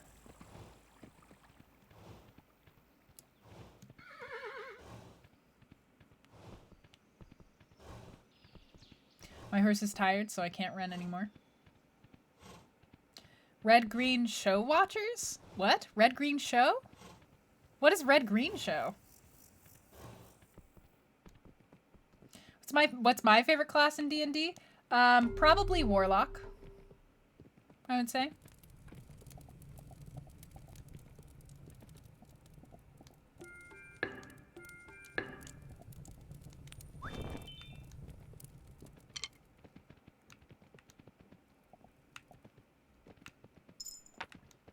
Thanks.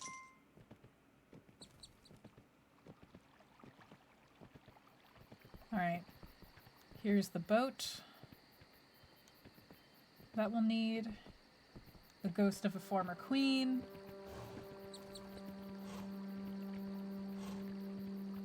Ooh, this is it. This is a shrine that I need. And I'm gonna get it immediately. Upgrading this shrine means that I'll be able to upgrade my... Ooh! Hey! Girl's coming. She's coming for us. She's coming for us. She's gonna find us. A dad show about making stuff with duct tape. Got it. Please don't attack me. Please don't attack me. Please don't attack me. Please don't attack me. Please don't attack me. Please don't attack me. Don't take my gold.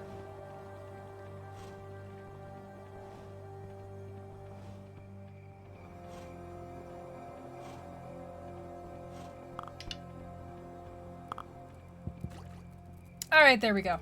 Nice and safe. There he is. He was right behind me, and now he's dead.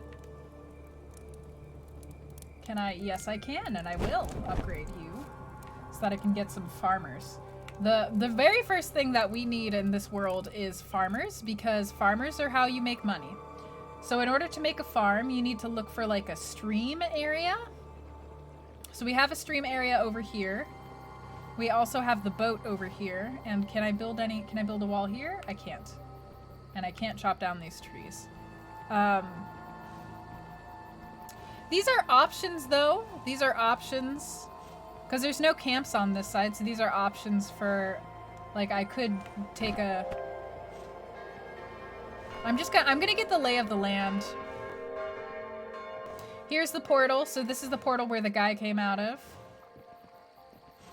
Ooh, and here's some free coins for me. All you need is love. A girl's got to eat. All you need is love, or she'll end up on the streets. All you need is love. Love is just a game. I like Moulin Rouge. Oh, that portal is actually like pretty close up. And here's another vagrant camp, but behind the portal. So I'm not going to be able to ever get these guys because they will never make it back to they will never make it back to safety in time. But that's pretty okay. At least now I know that on the right is more monsters, and on the left is going to be where the dock is that we need to escape to. A dad show that enraptured Canadians for 15 years. The US forced South Korea to be more strict on copyright laws when in East Asian Confucian culture you can't own an idea.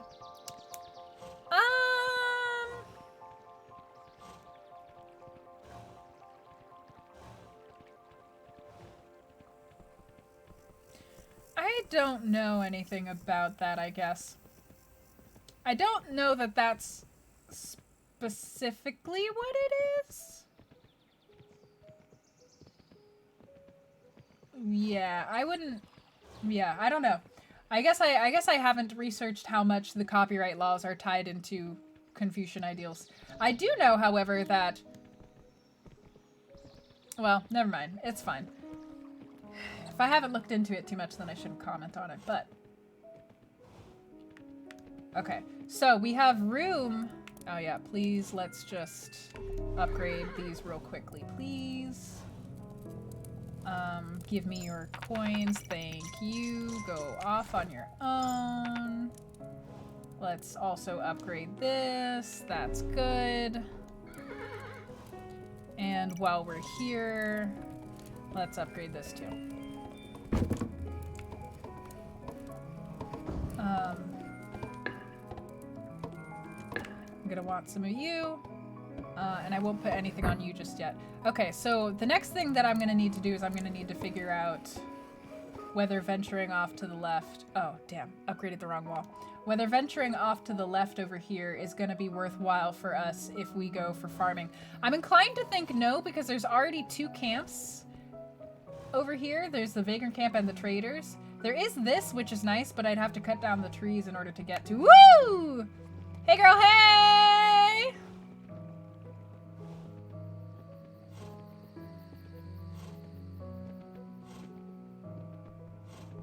Your first blood moon, your heart was racing. Thank you for the months. Good luck. Good luck on this fight, because I haven't really prepared you very well for it, so. I think I'll expand out to the right in order to get the farms going. So I don't think currently I'm gonna need to go beyond this area. I don't plan on expanding out in this area, so I'm okay with investing some money in the defenses up here. Next, I'm gonna go get these people that were over here. What would I name my horse? Ooh.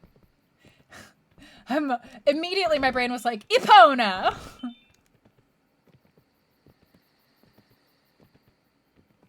Thinking it was okay to liking it, to getting tired of it, to hanging and swinging back around to liking it again. Which movie? Oh, Moulin Rouge. That's fair. Moulin Rouge is... Listen, Moulin Rouge is a great time, but... Alright. I'm gonna need... Okay, yeah, we're gonna cut down these trees. I guess I'm gonna have to... Man, this is gonna take a while. 1 tree, 1 tree, 1 tree, 1 tree, 1 tree. Alright, let's try all those trees.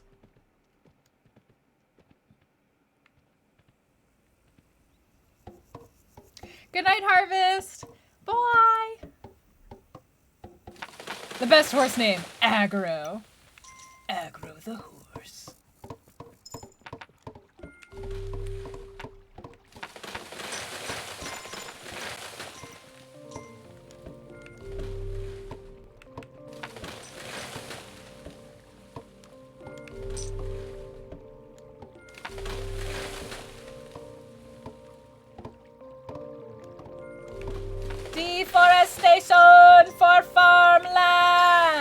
okay. There's only like 10 people in this world right now, so it's not, you know, we're not using up too much of the world's resources because there's only like 5 of us.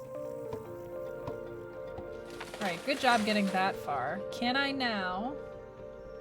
I can't. We're still gonna need to break those down individually. How are we on time? We're fine on time. I just gotta wait for these trees to get out of the way. Thank you. Thank you. Thank you. I just gotta wait for the trees in the background to fade, because as the trees in the background fade, that's what allows you to cut the other trees. Well, it might be getting a little bit risky now because it's a little bit late. Are we the baddies? Hey, Spicy Latino.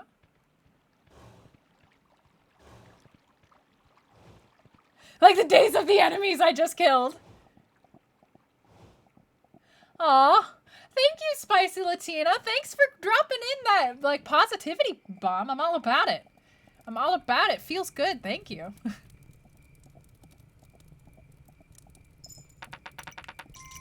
Repo the genetic opera? I've never heard.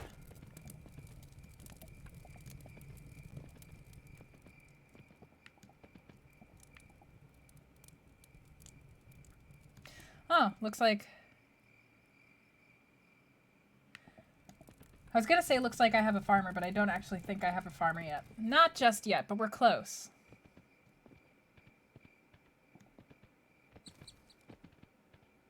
It's a rock opera. Sounds rad. All right, I'm gonna have to go out and get two new people after this, and they're gonna have to be my farmers. You rent body parts, and if you can't keep up on payments, oh, Capra. Pop him. Twist it. Pull it.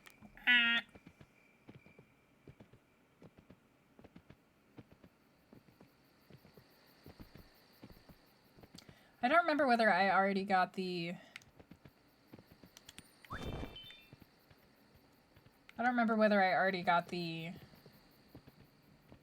treasure chest that was out there to the left. I can check again later, I guess. A little glass vial?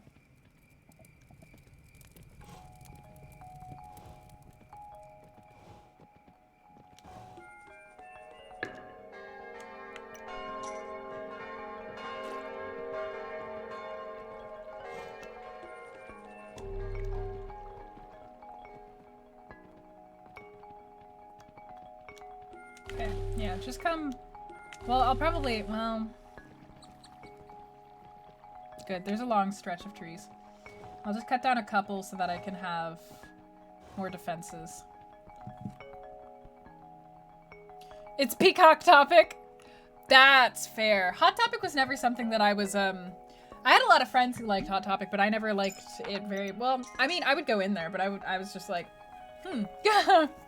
It's not really my vibe. I don't know if all Hot Topics are the same, but the Hot Topic in my hometown was very like, fuck you vibes.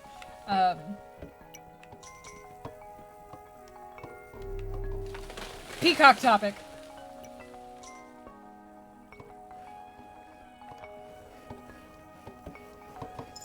So at the very least, just get this up and running, huh?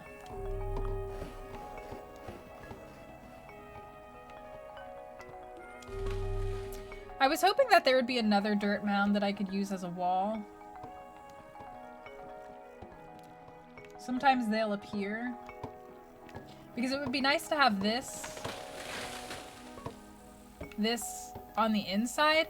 I don't know, can somebody who's played this game tell me before, if I build this and it's outside the wall, will my people get attacked or will they be fine? I'm gonna pause while I'm waiting for this answer because I don't want to waste time. I'm gonna also try to Google it myself.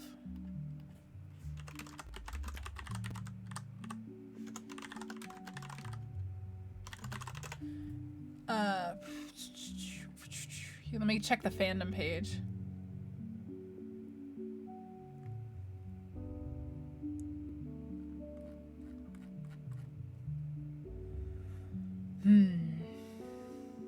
Indeed, it does not say? Oh, this is a whole different, that was a wrong game. Wrong game. Kingdom New Lands is the game, not Rise of Kingdoms, in fact. They get attacked if you don't have a wall to protect them.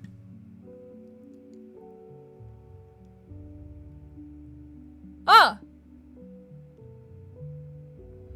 No, it says they can't directly hit archers on top of towers. Can they hit the towers?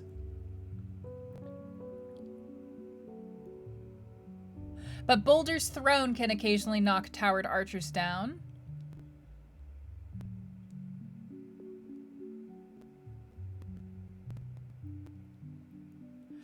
Okay.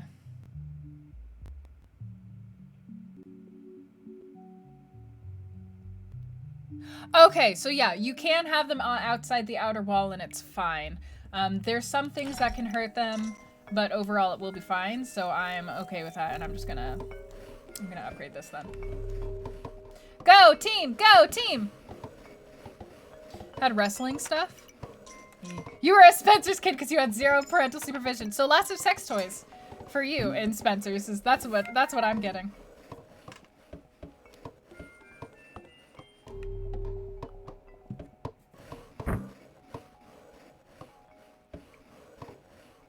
I'll hold off on the bigger upgrade of this. And it's great because now they're next to this forest, so they'll be able to go out and hunt game, and I will get money from that. So all of that is good. I'm going to upgrade the tower. I'm going to upgrade those things as I get more money, but it's way more important actually to upgrade the farm to make sure the farm has a house right now. Because the farm having a house means that farmers are going to be able to sleep by the farm, meaning that we're going to maximize their productivity. And I'm about nothing if not maximizing productivity. I'm going to eventually need to upgrade this wall as well. We have at least one farm going, so that is good news. I'm going to need to go back out there and try to get new people after this. I'm going to stand on this side because I feel like it's more likely that the people on this side are going to be in trouble. But we also haven't had anything. What day is it? It's day 4, so the blood moon is tomorrow. We haven't had anything particularly bad happening just yet. I think we might be okay. Anime stuff? Yeah, they had anime. No, they had gamer stuff at my local Hot Topic. But I never wanted to wear games on my shirt. I just kind of I don't know. I want to get paid for wearing logos on my shirt. There was like cool Kingdom Hearts shirts, and I was like, yeah, but why am I paying money? It's fine. That was me. Oh, Final Fantasy X. Have a few story positives and negatives already. Definitely give it some time because that game has a longer opening to get to, like, I would say that, like, well, I won't say specifically when, but at a certain point, you'll, like, hit this point where the pacing of the game feels different, and that's when you know that you've hit, like, past the beginning of the story. The beginning of that game, there's a lot that happens, and it takes a while to get to the point where the story, like, mellows out even a little bit. That's kind of the issue with a lot of Final Fantasies, honestly. Am I an anime girl or a gamer girl? I am a girl. Probably, I mean, I liked anime as a kid and I liked games. I've never really, like, ascribed to define myself by the things that I consume. I guess that's what it is. I've never really defined myself by the things that I've consumed.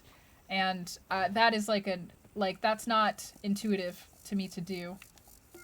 So that's part of it. Gotta try and get somebody up in these walls so that hopefully this will have a roof on it or something.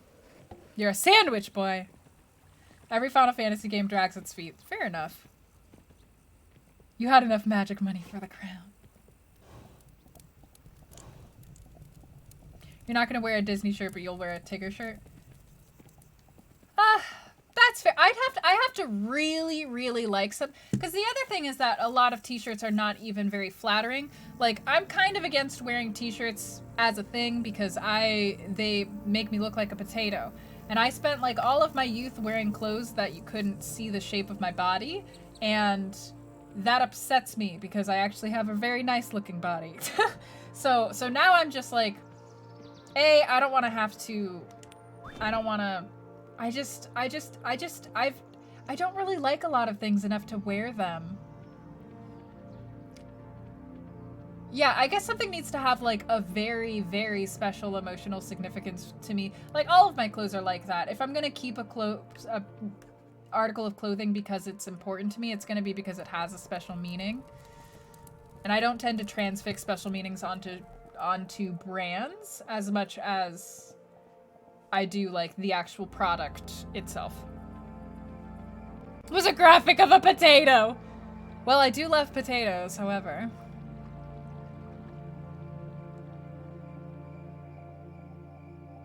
Simple, comfy around the house wear.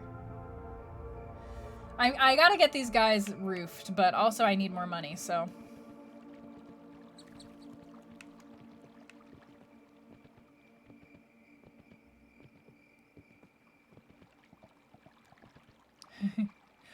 I would say, honestly, Final Fantasy X is one of the, I wouldn't say it's the most solid story, but I would say that it is, I would say that it's pretty solid. I wouldn't be too worried. You're right though. It does start like Final Fantasy X starts off in a place. Like it starts off in a place and you're like, haha, what the fuck? I remember the start of me like for the first time starting Final Fantasy X and just being like, when is the story? That was my thought about it. Yeah, we're good.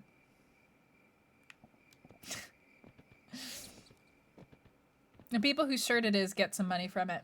Oh yeah, that's different. When I'm buying something that's like supporting like a person, like a content creator who is a person I know, that's very different to me than if I'm buying like a Kingdom Hearts 3 shirt where the shirt is just like the logo of the game. It also can be different if the art is different or if it is a fitted tee, but even then, like the number of times you guys have even seen me wear printed logo tees on stream is not many.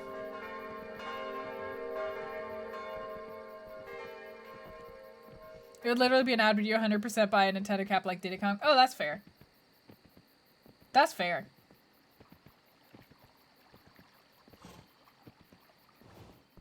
Yep. Oh, how far away is the dock?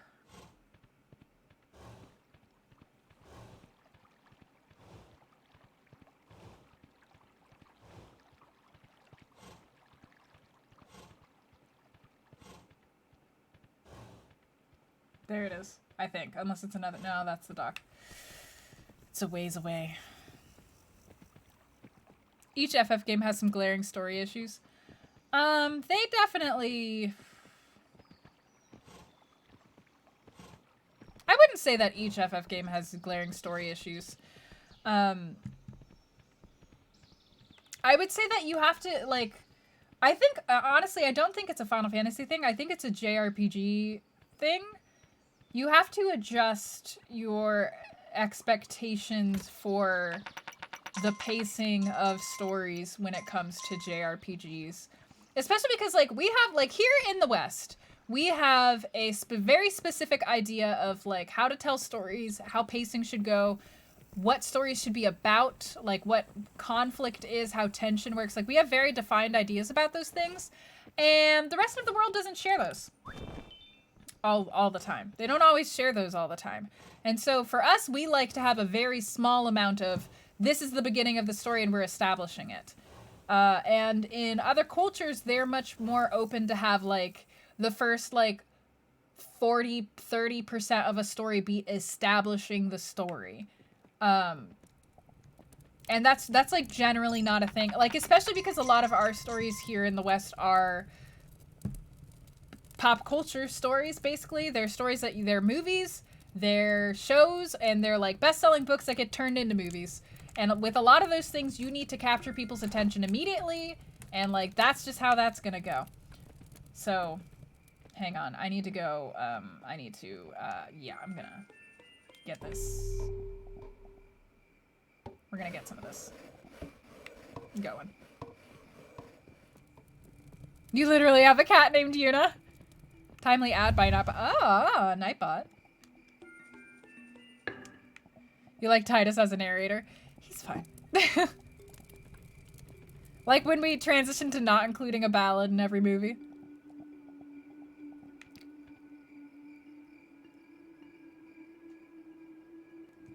It is very fair that you were completely taken in. Because, like, the visuals, the music, and the voice acting are all part of the narrative design. They're not literally the story, but they're all part of your experience of the story, and they designed it all to play into the themes of Final Fantasy X. This is not a spoiler, but the Final Fantasy X is very based around the element of water, and all of the music sounds like it's based off of the element of water. And I love that about Final Fantasy. The menus have like water effects on them, the dialogue boxes have water effects on them. That's like one of the things that I love about Final Fantasy X, is that they took this thematic element and they sprinkled it all throughout the game, because that's what narrative design is making the story and the gameplay and the audio and like everything intersect together. So if that stuff did its job in taking you in and like engaging you with the game, more so than the literal storyline plot, I think that's fine. Games shouldn't be areas where we take the story out of the context of what happens in the game and then we're like, wow, this story's so bad. Because that would be like taking just the dialogue from a movie and being like, look, the dialogue, like, there's parts in this dialogue where you can't even tell what the people are doing. And it's like, yeah, because it's a movie. You're supposed to be able to see what they're doing. You don't need the script to tell you. Like, it's in the same way. You can take the story out of a game specifically to talk about issues with the story. Like, if the story is dragging the whole game down, that's different. Taking it out of context to dissect it and discuss why it's dragging the whole game down, that's a different story. But you can't just say the literal text of the game is bad, therefore the whole game, like, has a bad narrative. Because that's not how games work. They're designed as experiences, and you have to experience them all together. So, that's my spiel. So if you're taken in by something like the graphics design and the audio visuals and stuff, even if... Give me your money. Even if, like, you know, upon reflection, you're like, the story wasn't actually that good, but I liked the design of everything overall, I think that counts. Oh, that, yeah. The water of theming of 10, you love water. You love 2. Water's the best. I love water. Didn't mean to be negative. Oh, did I take something wrong? My bad. My bad. Most of your favorite stories have a lot of character development to get you invested before things happen. Yeah. Yeah, like that's a thing. And like, sometimes that's great, sometimes I don't like it. It depends on the story and it depends on whether they do it well. Basically, I'm down for any kind of story as long as like the decisions that the people are making are aiding in the story that they're trying to tell. And I'm not perfect at this, but I try to step out of my own preferences and my own cultural biases when it comes to stories. And I try to acknowledge, like, I don't like this story and I think it could be improved, but what they did is not wrong. What they did is not bad. It's just not the decision I would have made in trying to achieve the goal that they're trying to achieve. You know? You know? But yeah. I think going back to like what we were talking about at the very beginning of this stream with like that guy with the glasses and the angry video game nerd, less so with the angry video game nerd. I haven't seen much of his stuff, so I guess I don't know very much. I've just heard people lump him in. And with like the Spoonie experiment and everything, they really popularized these forms of analysis that were very like, I mean, for the most part, this is a blanket statement, but for the most part, that group of people, they're not developers. They're not people who've actually made a lot of film work, even though they've like tried. They haven't worked professionally in film or anything. They're not people who have that much perspective on the industry. And then they're also not people who like have honed their analytical ability. They haven't like learned how to look at different media from a bunch of different critical perspectives. They haven't learned how to recognize their own biases in media or their own like cultural biases or ethnocentrism in media. And so they popularized this form of analysis that was just taking things and being like, look, it bad. I can point out plot holes. That means I good. Like, I can point out like, I can abuse this game system and talk about how it's so bad because I abused it and it's not working as it's intended. That means that it's bad design. And, like, that's not actually how that works. But, like, if you don't know what you're talking about, you could think that's how it works. So we, like, led into internet culture with this group of people who weren't, like, professionally prepared to analyze things in the way that, like, cultural critics at the time who were, like, people on TV or people who had columns in the newspaper, like Roger Ebert. And so people who were, like, trained to critically analyze things.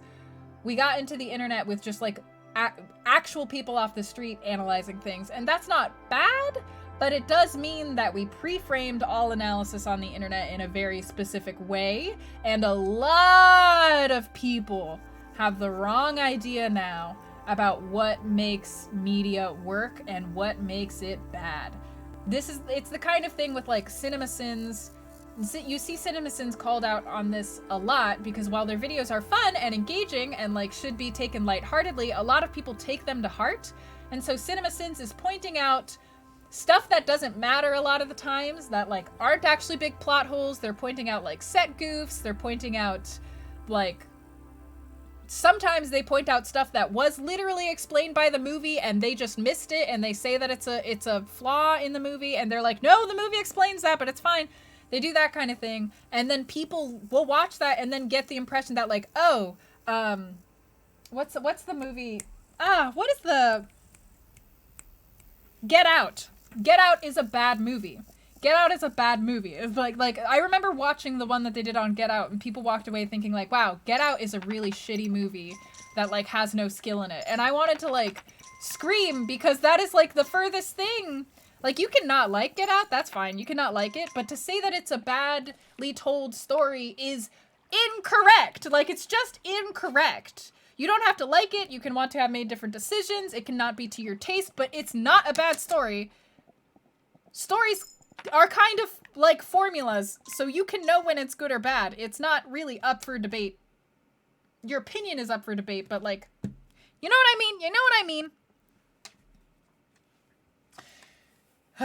You're gonna mention CinemaSins as an example. Oh, AVGN?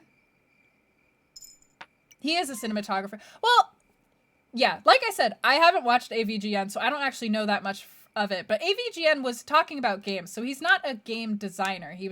But he's a cinematographer. But, like, I believe that guy with the glasses also has some amount of film training. And, like, you can go to school for something and not be good at it. Still, you can go to school for something and not learn. Case in point, those guys I was talking about earlier in my creative writing classes who just thought they knew more than the teacher about how to write. And I'm like, why are you paying for this class to learn how to write if you're just gonna tell the teacher they're wrong? It's fine. I'm calm.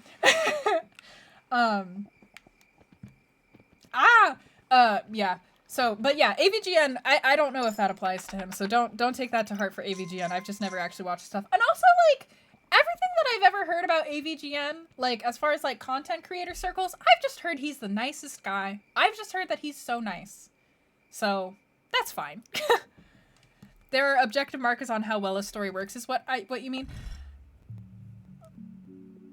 Yeah, like, I guess a lot of people feel that, like, a lot of, arts, they think that a lot of arts are, like, mysterious, and there's a lot of rules to art, and you are allowed to break the rules, that's fine, but you kind of need to know the rules before you break them in order to make it good. It's like architecture. It's like building a house. You can build a house without knowing how to build a house. You can just do whatever you want and, like, do what you think is good and build a house. Will that be a structurally sound, stable house? I don't know. Will people like or dislike it? Sure, people will have all their own opinions about this kind of house. Would it be, like, a good house if you don't know what you're doing? Probably not. Like, it will be a house, but it's not going to be a good one. Versus like as you get better at building houses or designing houses if you're an architecture person and you learn what does work and what doesn't work, you can intentionally choose to experiment with things and not do some things and throw away old ideas about what you're supposed to do. You can choose to experiment because you understand, like, I can experiment in this way and the house is still going to be structurally sound. I can experiment in this way and the house is still going to be fundamentally stable for people to live in it. I can do this thing and the house is still going to be functional for people to work around with it. So there's a difference between like... So like what I'm trying to say is like arts can be like amorphous like that because you can play with a lot of ideas and you can do a lot of different things and you can throw away old things and you can... But there's a certain like... How do I explain this? Oh no, this is something I only intuitively know. I haven't ever tried to explain this in words. Yeah. I tried my best. I hope you understand from that. Dad VGM? That's adorable.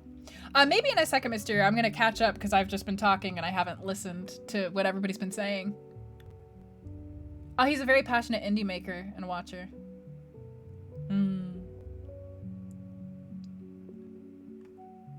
I'll poop a lot on that guy with the glasses, and I have a lot of reason why to, just based off of their, like, because I started watching that guy with the glasses as a youth, and as I started to like work professionally as a story person, I realized that that guy with the glasses is not very good. I haven't checked in recently, but like that guy with the glasses is actually just really bad film critique, or it used to be. Maybe it's different now, but it used to be very bad film critique, like not useful film critique.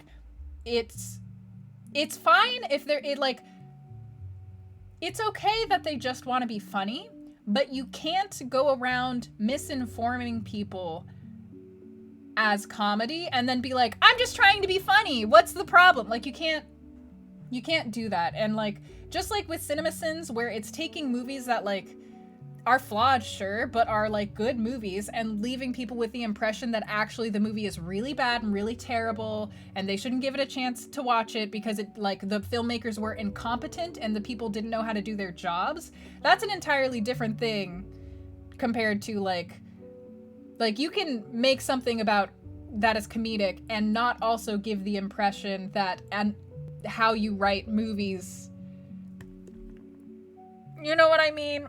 Yeah, you know what I mean. It's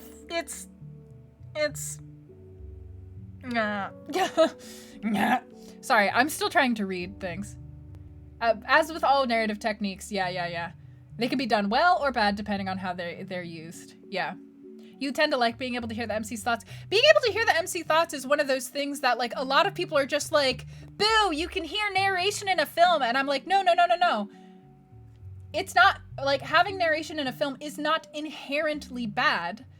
It is usually used, it's one of those crutches that is used. It's usually used because people are being lazy. But there's a lot of movies where narration is very important and like integral to understanding things.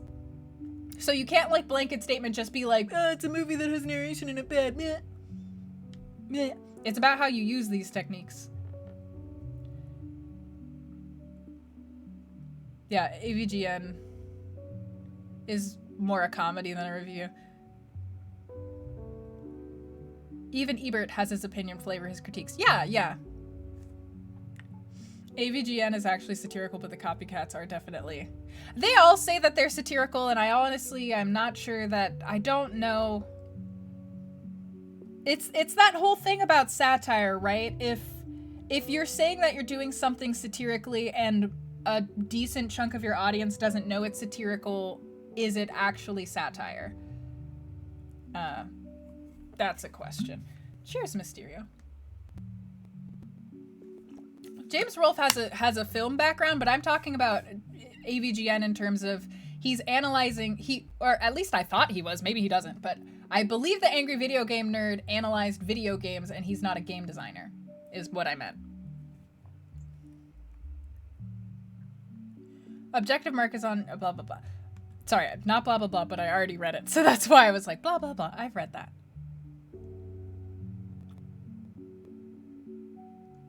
He's mellowed out in a lot of years. It's entertainment first. He basically makes a bunch of short films.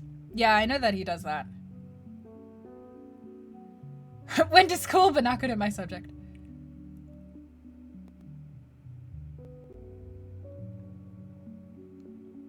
Everything you've heard about AVGN is positive. Yeah, he just seems like he's a great guy.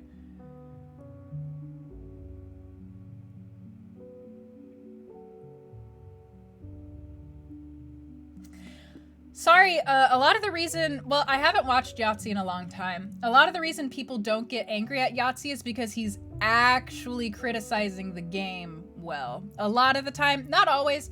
Again, and I only watched him, I don't know, like the first year or two?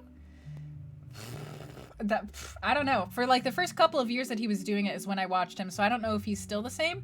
But he had a lot of like actually good critiques that would tell you about the experience of playing the game, and they were valid and not just nitpicks, basically. So I've heard people criticize Yahtzee. I have. And especially like, I think he like hit a period in his career where just like he was trying to churn them out too fast is what it seemed like. And his critiques started getting really sloppy, and he started doing more of the just nitpicking things and not actually critiquing them. And I heard a lot of people ragging on him then. I don't know if he's still reviewing and stuff. I don't know. A great channel to see how and why things are the way they are in film is Cinefix. Ooh, I'd love that. Very interested.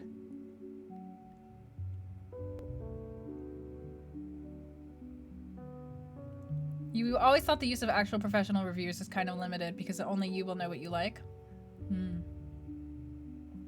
You were just wondering. That's it. That's probably why. It's because his critiques are usually very valid. Doesn't help Doug that the channel was run poorly with regards to... Yeah. Okay. Oh, yeah. Yahtzee made his own game. I have not played it, but he did make his own game. Yeah, he's written novels and made games. So he's actually a game developer. So he like... And that's the thing. Like, when it comes to game development, if you're not a game developer and you're trying to critique a game... What I'm trying to say, it's not that critiques should be gatekeepered off and only for certain people to do, but you can't just go in and fucking critique a game when you have no critique to offer. Like, critiquing and analyzing something is not just saying, I like it because this, and I don't like it because this, and this thing is kind of annoying. That's not what critique is. That's talking about something, that's fine. But that's not critique. Critiquing it is like... actually trying to get down to the nuts and bolts of what makes it good and what makes it bad, and trying to comment on like what that says about the genre as a whole and how we can like improve the genre as a whole and how we can improve this game and who might like it and all that kind of thing. There's a lot that goes into that. If you're not a game developer, then what tends to happen is a lot of people are like, wow, this aspect of the game sucks. And it's like, okay, well, first of all, that aspect of the game doesn't actually suck. You missed how to work it. Like, a lot of times I see people complaining about things where they actually didn't understand the mechanic, so they think it's a bad mechanic, but actually they misunderstood it. And you can make a critique about how the tutorial is bad, but if you don't know enough to know that you misunderstood the mechanic, then you're not going to be able to make the actual critique you need to make, which is not that the mechanic is bad, it's that the game is confusing and doesn't communicate things well. A lot of times people are like, why didn't they just do this other thing? And it's like, because you can't. What you're suggesting is not feasible to do in a game engine environment. So it's fine that you're suggesting that as a solution, but it's not actually a solution. It's not actually something that like what you're asking is something that would cost like $250,000 on its own for this one thing that you think is a small tweak. So there's like all these things that go into it where like if you don't have experience, if you haven't like researched programming, if you haven't talked to a lot of game developers, if you don't know how games are made in indie and AAA and how you need to set those expectations apart depending on what kind of team made a game, what the budget was for the game, did they have support, did they have a publisher, all that. If you don't know that stuff, you're not going to be able to offer any meaningful kind of critique about the game. And part of the job of critics is to place a piece of media in context for people who don't have that context. So you're supposed to be like a person who's coming with additional knowledge because you spent the time to do the research. You didn't just play the game and then put your opinion out there. You researched it so that you know what you're talking about, and then you're giving people an accurate portrayal of the context around the game and what the game like is and how it functions and like and what that means for like the world at large. So that's kind of what I'm talking about. It's fine for people to like Amazon review a game. It's fine to like review a game. You can review a game and be like, I like this about it, I didn't like this about it. If your tastes are similar to mine and I liked it, you'll probably like it. That's very valid. But critiquing is different. Critiquing is not the same as reviewing. Where reviewing, you just get to say, I liked it or I didn't like it. Critiquing is a separate thing. That's why it was its whole own job, and that's why people had to go to school to learn how to critique. Because like there's like a whole thing that it's supposed to be doing. And it's like, blah. Bleh. Being satirical about NES games from 1985 is somewhat different than movies in some ways. The experience is one many people will either relate to or won't have now any days. Yeah, I guess I can't talk about whether AVGN was an accurate satire because again, I've never really watched him. I do know that at one point that guy with the glasses tried to say that the Nostalgia Critic was satirical, except by all accounts it's not actually satire because he actually does just talk and think that way in real life. So he's not playing a character, he just is that way. So it's not a satire, it's just his opinions. So that's different. A lot of these satire channels do play a lot into the angry entertainment genre that does so well on YouTube. Well, it's created this culture where now people feel very entitled about certain pieces of media. They feel like they can go and yell at the creators. They feel like they can go and yell at game developers and demand them to create their game differently and threaten to like attack them if they don't do what they want or to take their money back if they don't do what they want.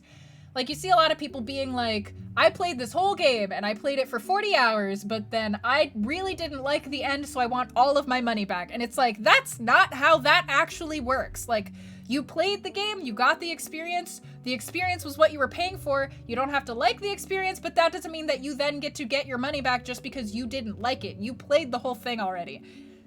I'm on a whole rant. The Nostalgia Critic is that guy with the glasses. Nostalgia Critic and that guy with the glasses are the same person. Critique is where you're meant to pick apart. You're not necessarily. A lot of people use critique to pick things apart, but you can use critique to talk about why things are great and to, I guess if you mean pick apart in terms of like actually discuss things deeply, if that's how you're meaning that, then yeah, you're right. But yeah. How does one man do so many things? His character is innately over the top and he's on the record not in character about liking a lot of the games he reviews. Yeah. See, that sounds more like he's actually playing a character. You saw, like, I'm so showing my age, but you saw, like, around, like, 2008, you saw a lot of, like, online reviewers saying that they were playing characters because they were getting in trouble. Because they were saying things that people, like, were offended by, and so they were like, it's just satire! Like, CinemaSins has said. CinemaSins is like, it's just satire! And it's like, it's not, actually. You're on record as yourself, like, in vlogs, repeating the same things that you say on CinemaSins. So it's not satire, it's just your opinion. You're not playing a character, it's your opinion. And that's fine, but people will use the I'm playing a character as an excuse for why they don't need to be responsible when they're broadcasting stuff to a wider audience. And you always need to be responsible when you're broadcasting anything to a wider audience, even if you're just a normal person. And that's the whole point that I'm trying to get down to. That's the thing that I'm frustrated about, like, what that guy with the glasses and those kinds of reviewers did. Not that any of them were necessarily bad. I'm more familiar with that guy with the glasses, and I do think that he's not great. So that's why I keep being like, him, because, like, I actually am very familiar with him and his work. But there are a lot of people going out there talking about things, and they didn't know what they were talking about, and it made the world worse.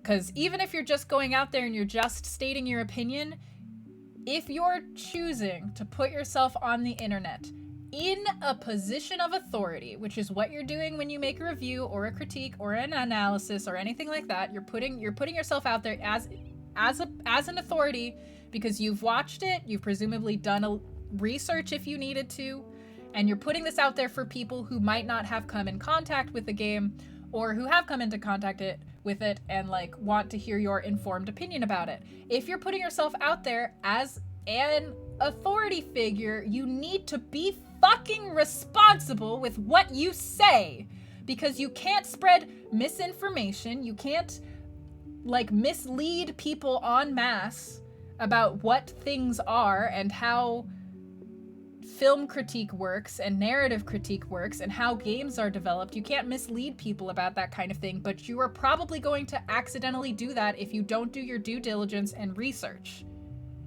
That's what I'm getting at here. That's what this whole long rant has been about.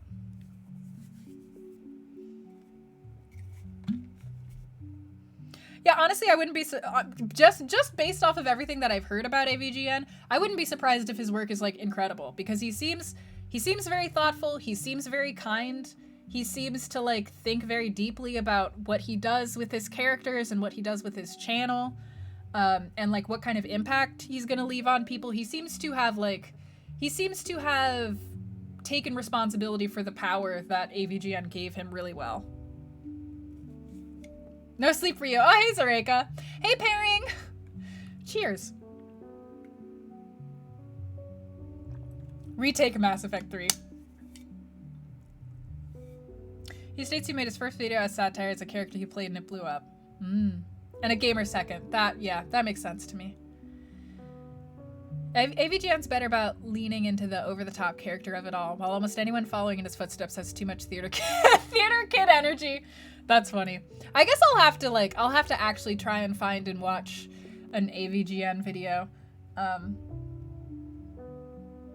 Because I know that like AVGN was as far as I'm aware, I think there was like one guy who did kind of something similar, and then AVGN was the angry guy yelling about stuff. And he was the template for like a whole slew of online reviewers that for like 5 years that came afterwards. But I also have heard that he was still the best out of all of them. So that usually bodes well. That usually means something good.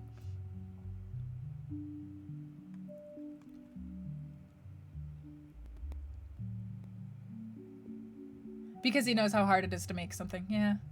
Cinema Sins is a little egregious. Likes of AVGN and NC inadvertently inspired a great whacking lot of critics and reviewers. Yeah. A Cara, we do need a rant emote. Hi, Anna, hi! Also, play the hits. Thank you for resubscribing. Welcome back to the fold. If you don't call devs lazy, who will? Lily Orchid. Oh, and deletes any comments that disagree with her. I don't know Lily Orchid, and I don't really want to comment on it at all because I haven't seen any of her stuff. And also, I see people get, like, deletes any comments who disagree with them. I see that get lofted at a lot of creators that I actually really like. And they don't delete any comments that disagree with them. They delete, like, abusive comments, but a certain sect of people will take that as censorship and, like, blow it up to the world. So, I'm not saying you're wrong, sorry. But when it comes to these kinds of things, I like to have some kind of direct experience with the stuff myself in order to base my opinions off of. Cora and Steven Universe are garbage. I mean, Cora is a little bit of a hot mess. It is, like, narratively, structurally speaking, it's a little bit of a hot mess. I wouldn't say that it's bad. I couldn't watch it, but I've heard that it gets really good. I wouldn't say that it's bad, though. What happened to Cora was more of an aspect of how frickin' Nick TV worked bureaucratically, more so than it was any of the showrunners' fault. And again, like, if you're gonna talk about why Cora is bad, if that's your take, if your take is that Cora is bad, and you don't include any of the information about the circumstances around which Cora was made that played into why it's bad, then you're not doing a good critique. You're not doing your audience any favors. You're misleading your audience, and that's not fair. Yeah. Oh, yes, thank you for giving a shout out to Anna. Everybody, if you're not following Anna yet, you absolutely, I'm sorry, I shouldn't hit the table. You absolutely need to. Anna is a wonderful, wonderful streamer that does a lot of really, really fun games and a lot of visual novels and stories, but also a lot of just zany. I'm sorry. Every time I think of the Crusader Kings streams, I'm just like, just a lot of like wild chaos energy. It's a good time, so please go follow Anna. It's a lot more rote as it gets newer. Irate Gamer. Cara season 3 and season 4 is really, yeah, that's what I've heard. The first 2 seasons. I've seen all of season 1 and then I saw the first episode of season 2 and I was like, I'm tired. But that's the issue with me, is that like I don't have a lot of energy to give to shows. I know everything about Cara. I know why the first episode of the second season was the way it is, and I heard that the second season gets better. But like when I got to the first episode of the second season and I saw like a lot of stuff kind of got retconned, I was like, I understand why this is the case, but I don't want to watch a show that's redoing the stuff I just watched, even though it's not. I know it's not, but that was my feeling at the time. So I didn't finish watching Cara. The great Lahigma.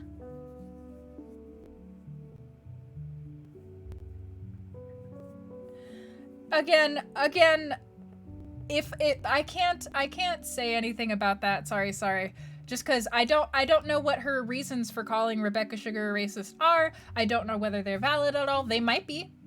There's certainly a lot of people don't think that are, or things people do that they don't think are racist that are racist. So I don't know anything about that, and I can't comment on it without like seeing it myself and seeing whether I think her reasoning is valid, you know? Break time, Kupal! That's true. I got distracted. I'm sorry. Listen, I'll end my whole rant with just this, which like I feel very strongly about, and so I'm just gonna say it here because I just like, I think that all content creators on the internet, all of us, have a responsibility to wield our power well. And that doesn't mean that we're gonna be flawless. We're all gonna make a bunch of mistakes all the time, and we're gonna have to keep improving over time. But that does mean that like you have to hold yourself to a much higher standard. If you're looking to go into streaming, if you're looking to go into reviewing and all that kind of stuff, you're gonna have to hold yourself to a much higher standard because you're putting yourself in this position of power where you have the ability presumably to influence people's purchase decisions, to influence people's perspectives on things. And if you're going to be doing that, you need to make sure that you know what you're talking about, that if you're going to talk about something, it's something that you've researched or looked into or you're educated on, or you admit that you don't actually know if what you're saying is true. You need to wield your power responsibly and effectively, and you need to be cognizant of the effect that you have on other people. And I think that that's an overlooked part of being a content creator, that a lot of people think that you can just, you know, I can just talk about whatever I want to talk about and put it up onto the internet, and I should be allowed to do that. And that's fair, but I think that the lack of responsibility is in large part responsible for why the internet has brewed so much negativity and misinformation overall. So that's why this kind of thing really frustrates me. In reality, it's not actually like that guy with the glasses' fault. Like, nobody knew when we all started out on this internet thing that this is where it was gonna go, and that they would have such a huge impact on internet culture, to the point that, like, for a long time, internet culture was dominated by, like, angry reviews of things and just yelling about how much you disliked a thing. And regardless of whether your reasons were actually valid reasons or not, regardless of whether the improvements you wanted to make a thing were even feasible, you were just allowed to yell about whatever you wanted to. And like, that affected all of internet culture for a while. And like, nobody could have seen that coming. We didn't know what we were fucking doing. But now that we know, be responsible. That's my spiel. You could say, Kenobi. It's okay, sorry. I just, you know, you see where I'm coming from, having given that spiel. if I don't know anything about a thing, I'm reluctant to comment on it, and I'm reluctant to judge someone unless I know what I'm talking about, because I feel like it would be bad. It would be bad if I took a position on something without knowing whether it was true. That's just me.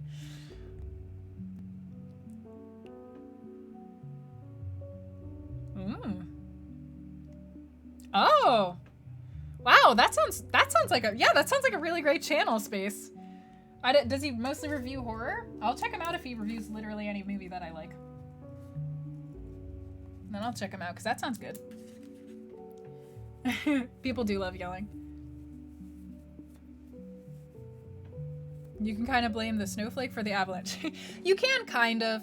I'm not going to blame them too hard, because, like, God, nobody knew. Nobody knew that that's what was going to happen from that, and once we did know, that's when I can blame them. Once we did know that we were affecting things in such a way, we probably should have shaped up, but y'all get.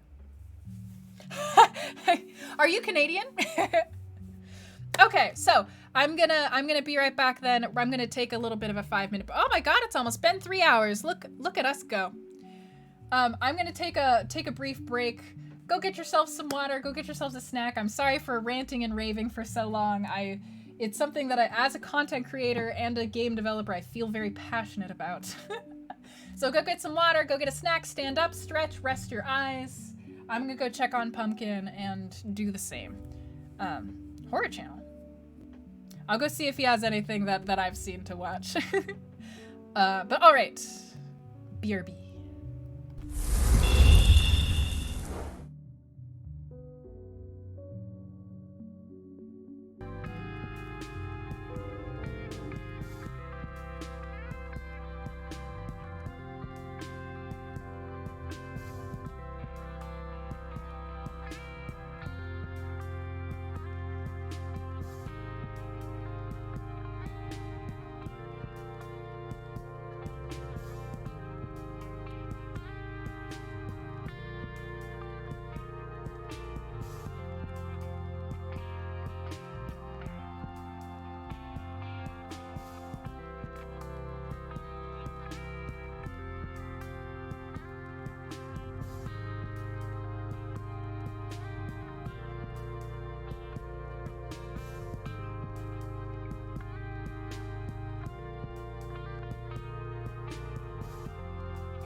shucks. Y'all are gonna make me blush. Nope. Wait for it. Wait for it.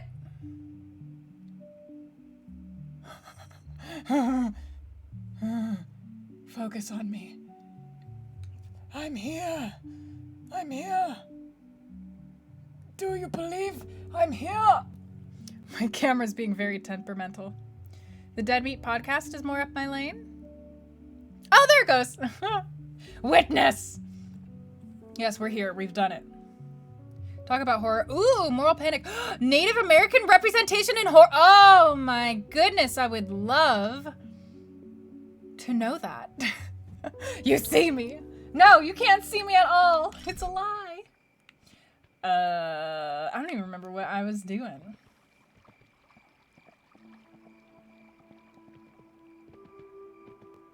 I think everybody over here is pretty, like, oh, I have a lot of money. Alright, well, what should I spend this money on, then? I have a lot of money right now. I'm going to go over here. Ooh, oh, don't wanna lose any money. Do that, there. Get this, here we go. You go with that, you build that, and then we get the banker. And yes, we get this, and this is what I wanted. I wanted to fund 2 catapults. Oops. Because these are going to be very useful and in fact necessary. And I'm going to upgrade you. And I'd like to upgrade you. And then I also want to, oops, oh thanks. I also want to build one of you. So, lots of improvements right now happening to the town. As soon as I was like, let's go, we're going. How's it going? It's going, we're on Island 2. It's going fairly well. Oh, have you never played this game? This game is really fun. This game is, it is a roguelite kingdom building game. And that is every bit as fun as you would expect. And hey, thank you, Mysterio. Yes, a shout out to GoGG, also known as Jess, who's one of my Rainbow Arcade teammates and likes to play, I would say has like a very, very similar vibe over on their channel to what we do here. Like just a lot of like chill, positive vibes, I would say. So yeah, go give Jess a follow, please. This is video game channel. Yeah, so, but this is a kingdom building roguelite. So basically what I'm trying to do in this game is I'm trying to move on to the next island, and I have to do that within a certain amount of time with a certain amount of money that I gain from the people I'm working with. I'll support you. Very atmospheric. Yeah, no, I love this game. Bob, hi! Thank you for resubscribing. Welcome back to the fold. Thank you, give me your money. Give me all of your money. Thank you, thank you, thank you. As you should. I'm fully upgrading all these things because this level gets kind of harder. This level gets a little bit harder and the monsters come and attack from both sides. And, oh fuck. I made a mistake. Okay, we might not actually have the builders come in time, so this might be when something is under construction like this, it doesn't actually provide any like monsters can just run past it. So this was a mistake, but maybe we'll survive it. Maybe we'll survive it. Taxation without representation. Cheers, Reptile. All right, good night, Bully Birdie. Sleep well. And cheers, Space. Thank you for the water. Oh, there we go. I think we might be fine. I think they might be able to get this up in time. Well, maybe not.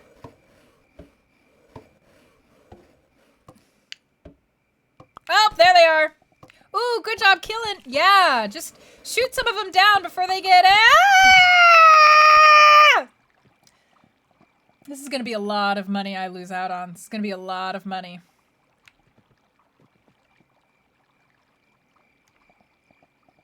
Oh my god, it's not. Oh wow, would you look at that? They just took out the worker. They didn't take out anybody. Oh my goodness! My team! You're more reliable than I even knew. I love my kingdom. Look at my people. I thought we were gonna get overrun and they covered for my own mistakes. This is a symbiotic relationship. I made the mistake and nobody had to pay for it. Except for the worker. The worker paid for it because he got rid of his hammer. So I need to spend money again on upping that, and that does kind of stink, but... Damn it. Stop taking the money! It's for the other guy. How do you know which side the enemy will attack? Well, I think that from the second island on, the enemy will attack from both sides. I'm not sure if there's a pattern to which side they attack per night on, though.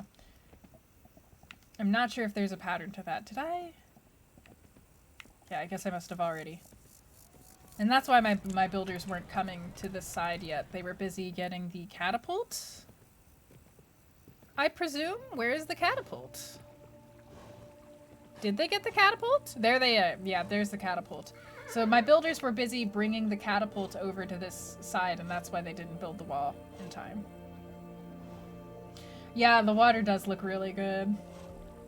This game is very beautiful and calming and, like, it's difficult and engaging, but it's very peaceful and pleasant to play. This is what makes it, like, one of my #1 no spoons games. Maybe at some point I'll try to find enough games that you can play on low spoons, and I'll try to make a list of them. Because I'm sure for people who have the same issue as I do, you probably want to game when you're on no spoons, and that can just be really hard. It can just be hard to find a game where you can rest while playing. 2D graphics, reflections are more feasible to do. Alright. So I was upgrading our...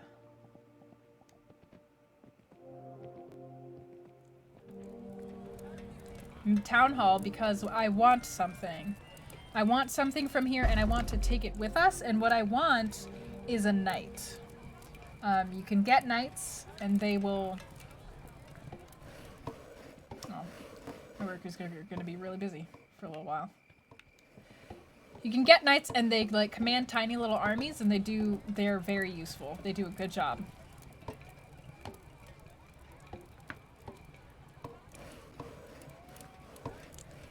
Relaxing spa synth music, yeah. Ooh, Spore. Oh, which MMO? That sounds fun. Yeah. So I say it's a kingdom building game. This is really much more of a money management game. It's like money management versus your luck in rolling the next island, because like I said, all of the islands are randomly generated for where things are, and that can really mess you up if you get unlucky. That being said, you can go to the map, and if you can point the arrow to different places and then hit new game, and it will restart you on that island. So if you don't want to go all the way back to the first island, you can do that. I think only if you don't already die. Animal Jam? I've never heard of an Animal Jam. Club Penguin. My little sister really loved Club Penguin. I didn't really understand Club Penguin. I've played Club Penguin, but I didn't really understand it very well. Like, what was the hype about it? Like, it just didn't seem like there was a lot to do. But maybe that was the point. Maybe the point was, like, interacting with others, and I was just not extroverted enough. And I was like, but what do I do? Part of it was also that, like, one of my favorite things to do in MMOs is to, like, make my character and my house look really awesome. And you had to pay real money in Club Penguin, and I wasn't allowed to spend real money on the internet as a child. Ow.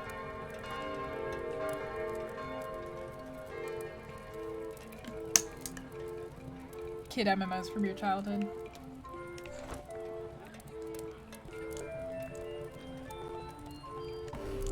There we go.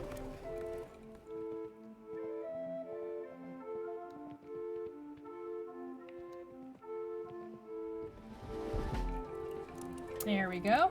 Let's get one knight on this side because that is the way that we're gonna need to go. I'll put 2 knights on this side and 1 knight on this side because at the end of the game when we're taking the boat out, I'm gonna be able to take this knight. Oh my god, my knight colors are black? That's badass! You go! I'll be able to take my knights with me at the end, so I'm gonna get two to the left because that's where the dock is, and only 1 to the right because I think we might only need one for the trip if I get lucky enough. If I get lucky enough to make it. Lego Universe. It didn't have a lot to offer sometimes, but it was still fun. Okay. I know, my little sister spent like hours on Club Penguin and I was just over here like, what? I'm gonna need new people too. Let me go see if anybody has money for me.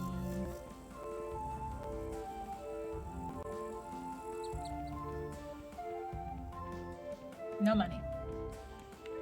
Alright, seems like we're gonna have to either wait until tomorrow or we're gonna have to wait until the farmers bring in some cold hard cash.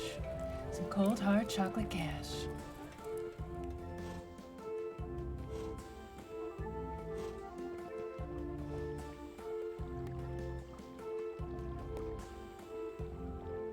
It's interesting to me that a lot of us have very similar comfort shows as well. Well, I guess what's interesting to me about comfort shows is that you don't tend to see a lot of people who have comfort shows that are like not lighthearted or yeah, that aren't lighthearted, easy to digest things. Like I don't see people being like, my comfort movie is Grave of the Fireflies, which makes sense, but I guess I kind of expected there to be people who take comfort in stuff like that. Like how listening to sad music can be comforting.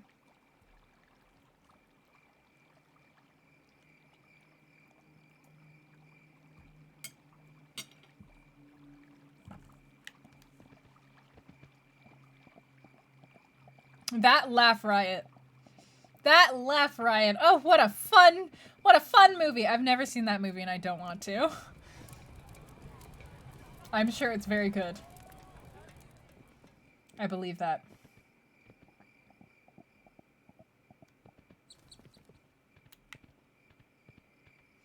Catch me if you can.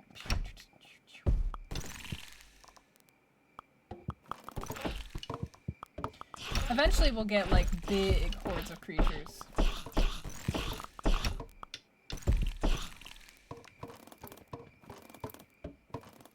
No, yeah, yeah, it's very heavy. But yeah, I was expecting to see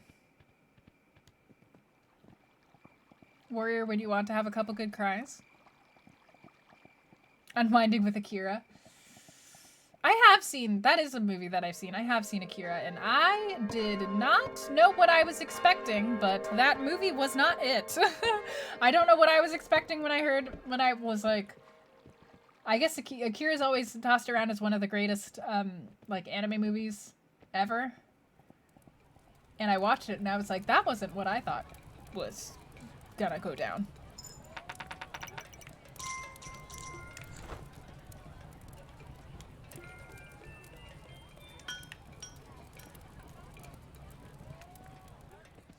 Darren Aronofsky. Your go-to cry films. I don't think I have any movies that I go to cry. If I need to cry, I can cry very easily on my own, I think. Sometimes you do like, you know, like when you've just had a tough time and you just want to let it all out in a cry and you can't get it started. But that's what music is for me. When it's just like, I'm emotionally constipated. I've been repressing so much. I have been needing to deal with so many crises and I have not yet cried about any of them and I need to let it all out. Alright, good night, Mysterio. Yes, I hope you feel better and enjoy your lunch. The Pianist. I've never seen that. I've heard it's really good.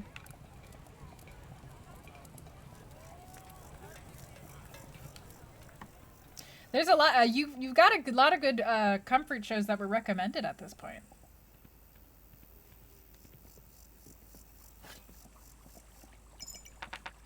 Yes, thank you for all of your money.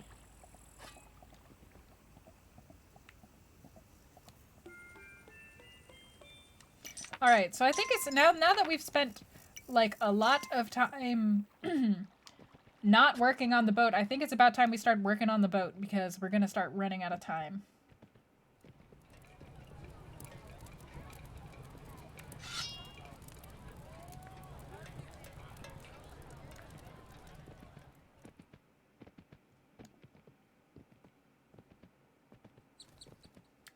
Was there another vagrant that I could... There was. I missed a vagrant. Vagrant! Come here, little vagrant! Come here! Alright. These little... It's, like, funny... I mean, I know that, like, you know, royalty did this on purpose. They rode horses on purpose because it made them taller than the rest of the populace. But it's funny how it makes me... I just feel... Uh-oh. Is this a blood moon? I feel affectionate. I feel like they're friends. Shows you regularly watch. I mean, all my comfort shows are also that. Oh, K-dramas, but only the lighthearted ones. I only like watching lighthearted K-dramas as comfort shows, but also just generally speaking.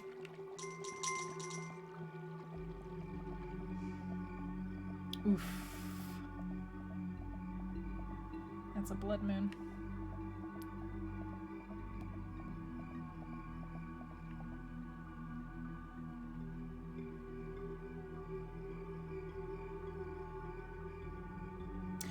Oh, right. I'm gonna need to upgrade the tower again so that I can shield my people or else they're gonna start getting picked off. What day am I on? 12.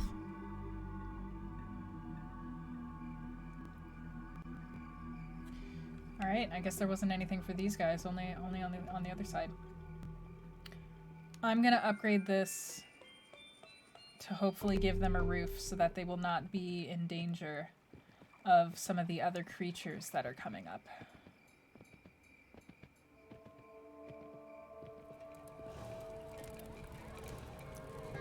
Strategically unstable. I've heard that Requiem for a Dream is a really tough movie. I've heard that it's really tough. It's definitely not gonna be for me just because it seems like it deals with subject matter that is not friendly for a Cara.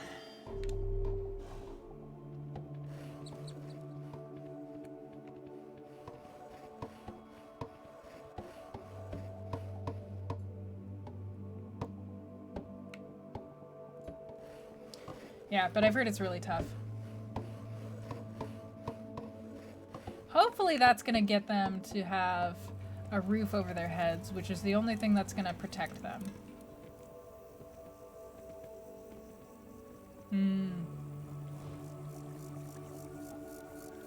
That makes sense.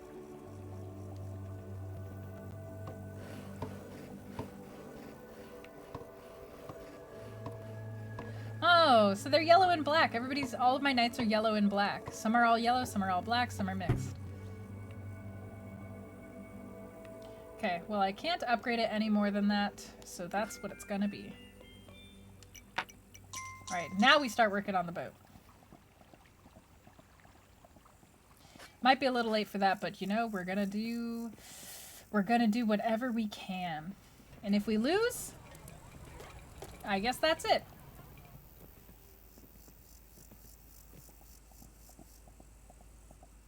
Frustrating thing is that now that I have so many knights and so many people are protected by the knights, they're also not hunting food anymore. Can you customize your flag colors? I believe that if you have this on the PC, you can go into the files of the game and then you can customize it there, I think. But I don't think that you can customize it by default. Hey, Frank! How are you doing?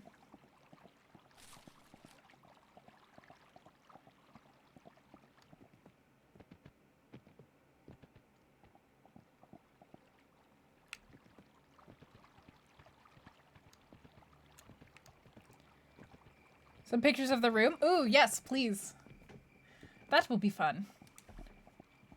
Frank taught me the other day how to lay down vinyl flooring on his stream. So, if that is something you would like to learn, I highly recommend checking out the VOD. Building, oh, the custom cabinet that's supposed to go in the back wall back there. I built this whole freaking tower and nobody's using it. I swear to God. Vinyl is annoying to lay.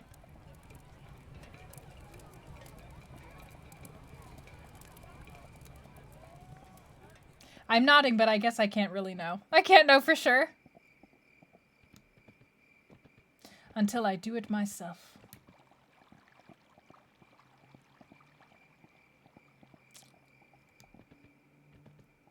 Back in the Minecraft world.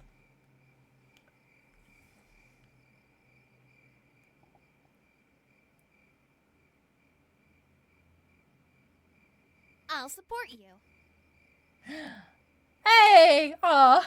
Granthea, thank you for resubscribing. Welcome back to the fold. Also same. Also same. I'm so glad that she's doing better. I'm so glad she's back to her normal self. I was a big worried mama. I was a worried cat mom. I'm glad.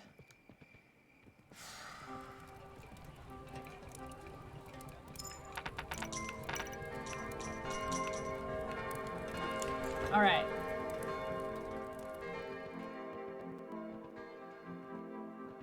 You like click laminate flooring?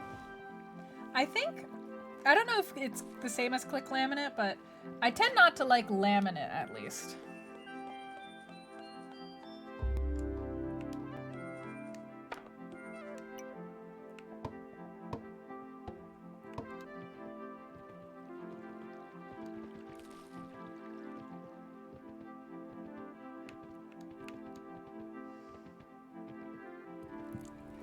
They have tile systems like that now? As a cat dad, you have similar worries. That's fair. I feel like we could all relate to that. I went to my therapist last week and like, you know, talked to him about it briefly and he was like, yeah, well, you know, pets are like children. They just are. They take up the same place in your heart as children. You just love them. And I'm like, My therapist gets it.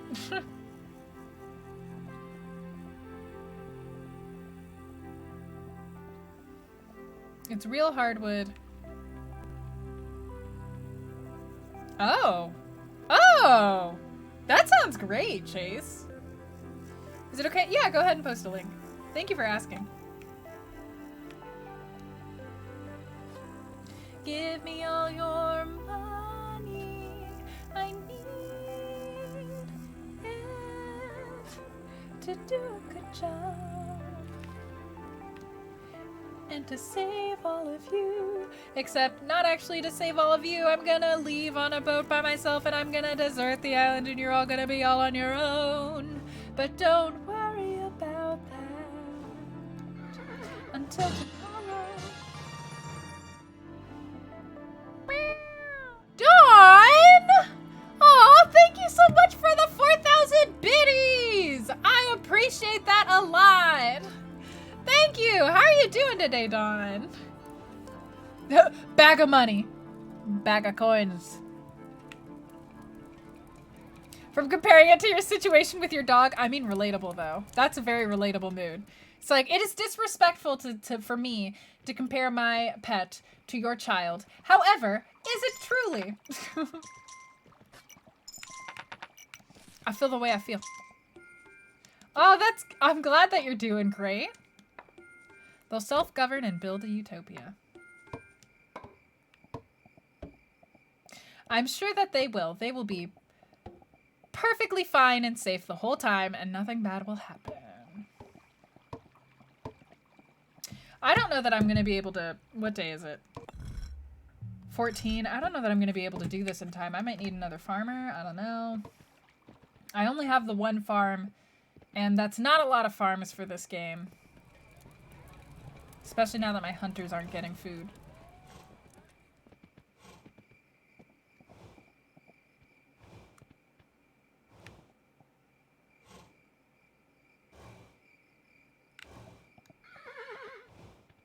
I'll support you. Hey, aw! And Space is gifting 1 sub to the community, paying for the gift sub that they got, so welcome to the fold, making magic! Welcome back! Thank you, Space! And in fact, you have triggered a hype train, and we're already on level 2. Would you look at that? Thank you for triggering a hype train. I think that was like Dawn, Space, and Krathian all together. Triggered the hype train. Thank you, guys. And if you're new to hype trains, if you contribute 100 biddies or more, a gift sub or sub yourself, you'll be eligible to win the rare, random, exclusive hype train only emotes. Thank you, SPC! Thank you for the 1,500 biddies! I have not yet implemented the second new alert. I have the first new alert, but not the second one yet implemented. But thank you for the 1,500 biddies, and thank you for the 100 biddies, Chase. So you just dance. Thank you for the 100 biddies, Space Mountain, as well. Aw, thank you guys. I appreciate it a lot. I also, you know, I appreciate you guys just kind of coming to the stream at all and hanging out. I know that I've been sick for almost this entire month, and that's stunk. But I appreciate that you guys are, you know, I appreciate that you guys are here when I get back. Because that is sometimes an anxiety that I think about. Thank you for the 100 biddies, Selenoid and Amphigory! Ooh, level 3! Thank you for the 300 biddies, Durable! Aw, thank you, Iris Valkyrie. Thank you for resubscribing. Welcome back to the fold. Do you guys think that we'll get past level 3? Because I have all of the level 2 hype train emotes, and I don't think, at least, that I have. Yeah, there's 4 that I haven't unlocked for level 3, but I have all of the level 2. I wonder if we'll make it past level 3. Came from a senator, stayed for the intelligent Discord. Well, I can't take much credit for how intelligent everybody is on the Discord, but I can't blame you for staying for that reason. I cannot blame you. Oh, what info did you get? Yeah, Frank, I was wondering if I needed to go, like, harass the post office again, or... It would an interesting stream if you actually just came for the hype train. I'd be questionable. VA? I don't know what that is. Thank you for the 100 biddies, Lapis! Woo! Woo! Nonchalantly. Oh, cool, my VA money came through. Bam!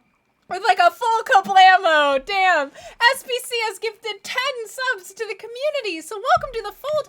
Joe Mutant, Evolution Tamer, ACAU, How to Cuddle Crows, Minnie Lily, The Reckless, Wizards and Beans, Herbals, Durables, Dabasan, and Taxicamel. Oh, thank you, SPC. Welcome in, everybody. Oh, what a huge sub bomb. Damn.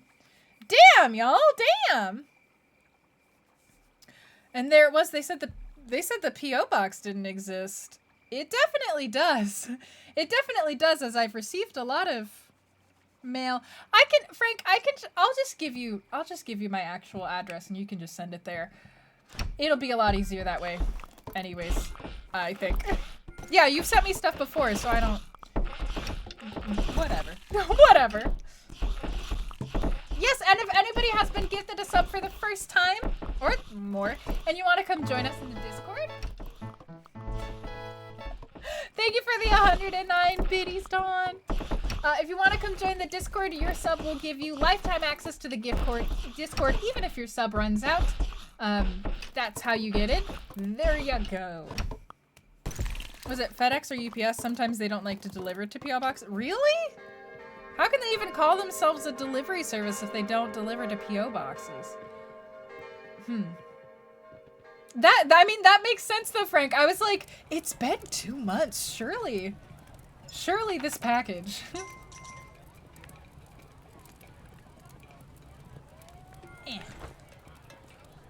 because it's not an address, they have to deliver it to the post office. Okay, but... I'll support you. I'm like... Hey, aw! Frank, thank you for gifting us up to the community. Welcome to the fold. Purple spider. Oh no. One of the things that I love the most and one of the things that I hate the most. Welcome to the fold. Enjoy your stay. Thank you, Frank. And thank you, thank you for giving me the rest of your biddies, Space Mountain. I appreciate this. I appreciate this month when I haven't been able to stream and when Pumpkin's been in trouble. I'm like, thank you for your help. Thank you for your financial assistance. Thank you. We all have those months. We all do. You go through UPS? Yeah, I've never heard of that happening. I've heard of that happening with certain things because, like you're not allowed to use a PO box for official addresses for, you know, like important government things. They don't let you use PO boxes, but the postal workers just, I don't want to. Okay. Yeah, if you already, like, paid for the shipping label to that PO box, then you can use it. If it would be easier to just send it to me directly, then I can give you my actual address for that. The post office has to accept the package for me.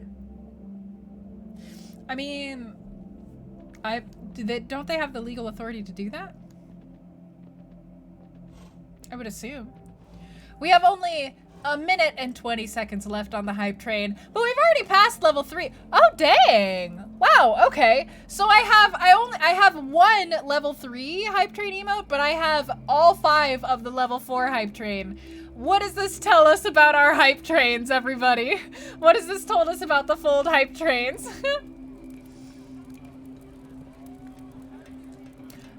It's fine. It'll be easier. I think it'll be easier that way. So yeah, I'll message you after the stream, or if I forget to and it's like tomorrow, then just let me know. I'm having a bit of trouble with retaining my memory after I run out of spoons, specifically. There's no kill, like overkill. I mean, I'll take it. Ooh.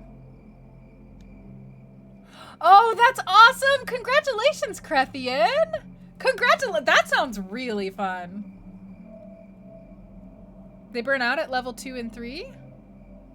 Hype trains? Oh, is that what it says? Well, I guess it means that we've gotten past level 4 a bunch, but we haven't passed level 3 a bunch, which is interesting. Did I get an emote? Yay!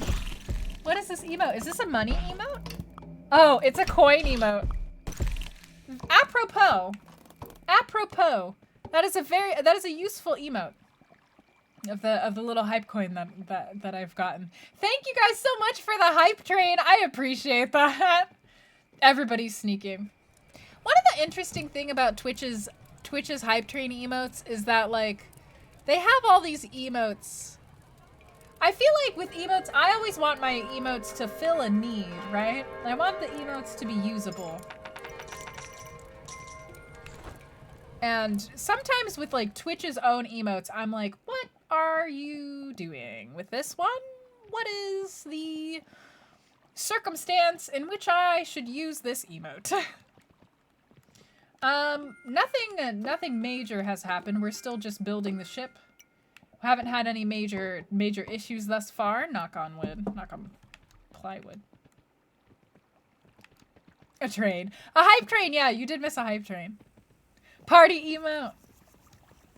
I do like the diamond dyes. I feel like that's a good niche.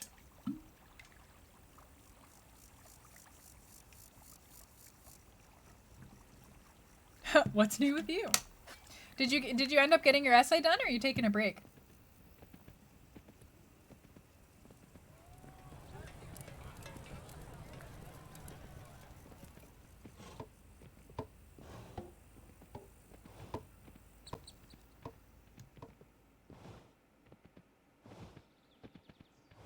Or like Happy Meal toys. So counterproductive. I do think that, like, I think Twitch could have, I don't know. Yeah, yeah, I, emotes are an interesting, Twitch's own emotes are a really interesting concept. Short break to see if I died. I'm still going. I think that, considering it's been 3.5 hours, if I end up dying, I'll probably stop the stream and just be like, that's it for today. Just because it's been 3.5 hours and this was meant to be a shorter stream. Just to make sure. Like I said, I am starting to feel better. I've also, I think I found some nutritional deficiencies that I had. All of your, damn, that's a lot. That is a lot. I've mentioned this before, but I have difficulty absorbing nutrients because of my celiac disease, or the remains of my celiac disease makes it hard for me to absorb nutrients. So sometimes what I have to do is I end up having to supplement a lot of my nutrients because of that. Because I need help absorbing things. So I found out that I need a lot of vitamin B12. I think that's what I found out. I think that I wasn't getting enough B12. You think about what they should be and what role they should fill. What you got works. You want to go for one of those emotes? If you go for one of those emotes, you got to make sure that it's equally as compelling as that one. Because I think I wanted something like that, and then I found, oh, it's a blood moon. Are we gonna live? I don't know that we're gonna beat this level. I'm worried that I'm not making enough money. I probably should have built more farms, but I don't want to take the time to build more farms now because I think that would take too long. You tell me we're gonna make it. Come on, say it again. They tell me we're gonna... Ooh! Oh. Fire your arrows! Why are you missing your arrows? You're so bad at this! Fire! Fire! No! No! Ugh. Both of my it went for my workers. God damn it. Ugh. Ugh. Both of my workers are gone. Great.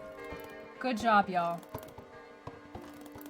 Oh, they got their... Oh, shit. Damn it. I just wasted 6 coins for no reason. It's fine. That's fine. That feels good. It feels good to me. That's another one of the greed. So as, like, the days go by, it gets harder and harder to stay alive. They introduce new monsters and stuff like that. As you can see, we've made some kind of progress with the boat, but not enough. I wish I could take those coins back, but here we are. I think that we might lose because I didn't build enough farms, and it is the 18th day. I might have enough time to make... Okay, I'm gonna do a poll. You can vote in this poll even if you don't know the game at all. Question. Because either one of these could hurt, because I need to divert coins to make new farmers, right? So because I accidentally created those 2 workers, I'd need 1, 2, 3, 4, 8, 12, potentially just 12 coins. Possibly I would need, like, I would need somewhere in the 20s of coins if I end up needing to create an entirely new farm. So do you guys think that I should create a new farm to try and get more coins on a regular basis as we're running out of time here? Or do you think that I should stick the path and just try to make it work with what I have? This is the poll for you guys. Stay the course or build a new farm. Those are the 2 options. Good luck. Good luck to you, because this is a difficult choice for me. How does the hype mage elicit hype? He looks confused. He looks a little bit confused, he does. That one. Yeah, I don't super know. I'm gonna save. Frustrating thing about this game is that if I want to play it on my own, you guys won't be able to see it.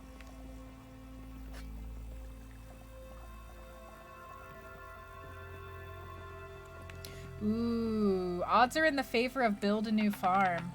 Odds are in the favor of build a new farm. Make it easier to leave the island with a full pouch. You're right. I'm a little bit scared because it is a risk, but it's probably worth it to try. So it's worth it to at least try. If your economy gets smashed, you go all in.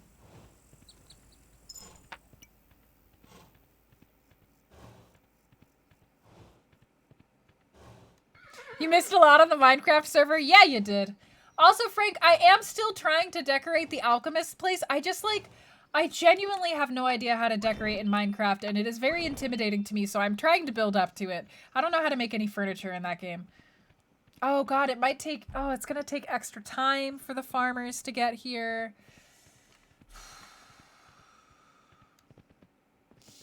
That's okay, we'll just have to risk it. We'll have to risk it. Full pouch. Full pouch. Probably sometime, yeah. Probably sometime I'd like a little bit of help. I already have, every time I go on the Minecraft server, it's basically Chase just telling me how to play. Because I'm always like, what do I do? What do I do? So poor Chase has already had to basically carry me. Okay, I can build a new farm over there. I'm gonna try not to build a new farm over there just yet to see if I can get away with this much space, because I think I might be able to get new farmers and have that be enough. A furniture crash course area? That's how...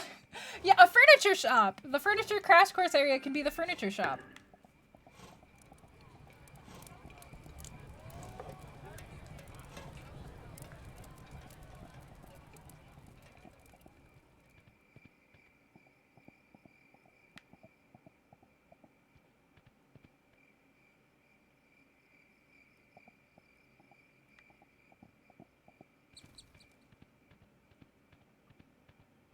I think normally the night after a blood moon nobody attacks, but...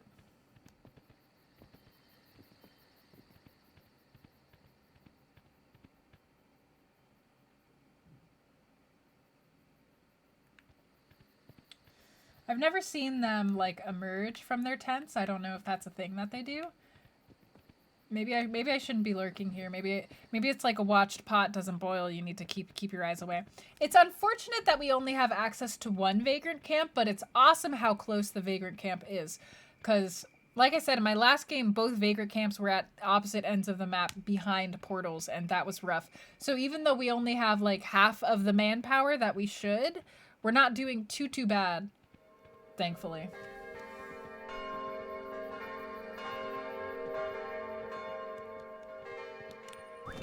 Go. I'm just gonna go over here because there might have been a chest that I missed, and it's not like I'm gonna miss out on anything if I go wandering over here, so.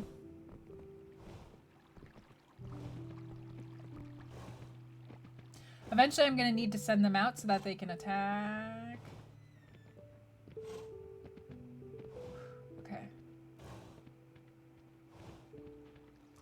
This is a statue that gives my archers greater accuracy if I want to spend money on it. Right now, I don't really want to. Any point in the sword dues? If your walls fall, you're boned anyways. Yeah, so you can send out the knights and they will go out and destroy port... Maybe I should just do that. Maybe I should just do that since there's nothing else on this way. Okay. Okay, I don't know if I have enough manpower. Ooh, but if I don't have enough manpower, that would be really bad. I don't know how much manpower you need to break open a portal, but it would also be nice to only have to focus on one. You also have to spend money to send them out. But if I send them out, it's not like I'm going to get my money back. Ooh, I don't know. I don't know. I'm gonna have to send them out when I send the boat out. That's what I usually do. I usually send them out when I send out the boat. As protection for the boat, because the boat needs to get past the portal and they're gonna have a little shooty fight with the portal.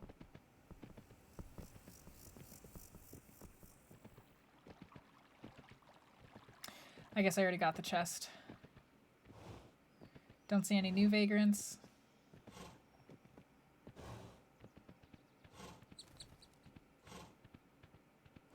Does anybody have money for me? I'd love that. Oh my god. Oh my god. Where's the money? Give me the money. Give me the money.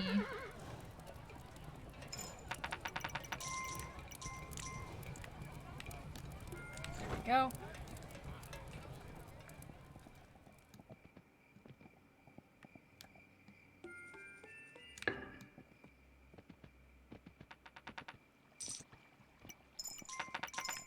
All right, this is good. This is good. This is good. I like this. I like this part. Lots of money. I like this part.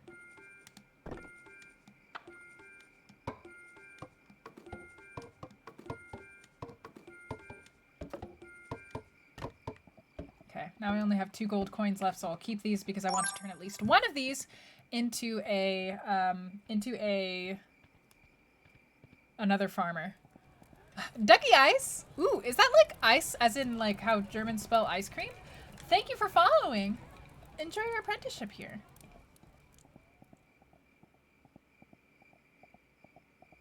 You know how to make it look like stairs in Minecraft or couches with pillows on them? I still don't even know how to do that.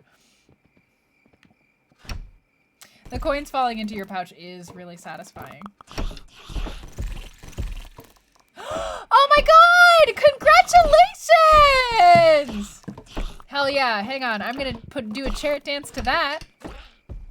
And I'll dance to that. Boop. And a hype unicorn. Boop. Hell yeah, congratulations, that's awesome. I know name changes can be super laborious. Yup, that's what I was about to say. I know that they can be really laborious and super expensive depending on where you live. Congratulations, that's awesome.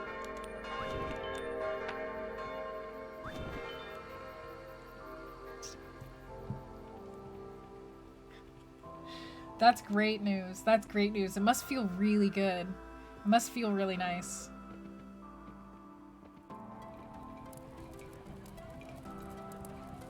Oh, really? The only, like, familiarity I have is that somebody I know changed names when they got divorced. And that went through, like, instantly because it was just, like, it's something you can, like, when you get a divorce in a lot of places, you can just tag on a name change. I think in some places they restrict how much of your change you're allowed to change. But yeah, but I know from the work that we did on the charity that we were raising money for last year, Trans Lifeline, one of the things that they do is they give people grants to help fund name changes. So that's how I knew that they were so expensive. Yeah, a divorce is definitely different, yes.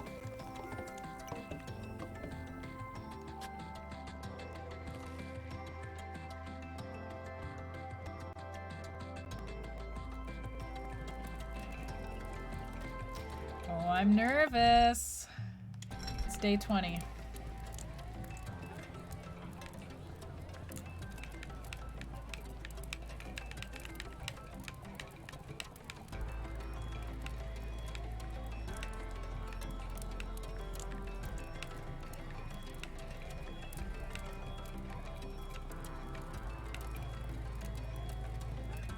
Okay, so if you go grab this, what happens? You can go off to be a farmer over here? Okay, yeah, I guess you are. So I guess I still had room for new farms.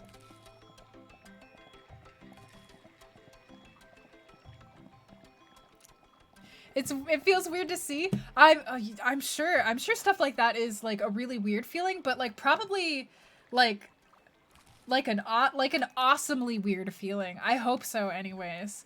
I hope so. That's really, really great news though. I can't imagine. I genuinely cannot imagine how that must feel. That's awesome! Oh my god, congratulations! Oh, I'm so happy for you. That's wonderful.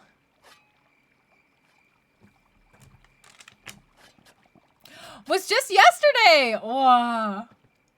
You're on the road. You're on the road. That's all the money I have.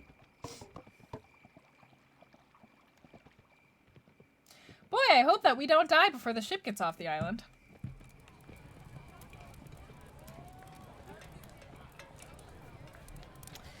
Now we wait through nighttime.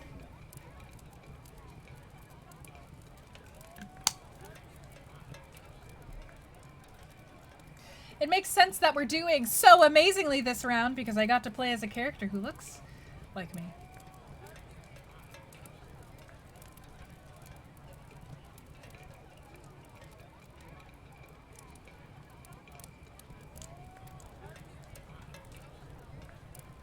Pay more taxes! Yes, pay taxes. It is for the good of us all. Look at how I have spent your money. Doesn't this money seem like it was very well spent? Hey, Lewis! Thank you. Thank you for saying that. Oh! You believe in my ship? Tell, yeah. Me too. Me too. Me too. I have no other choice than to believe in my ship.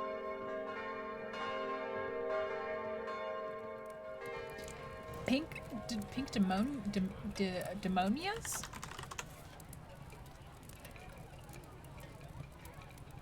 Ooh. Oh, is that the name for those kinds of... I've seen those boots everywhere and I have not known what they are called.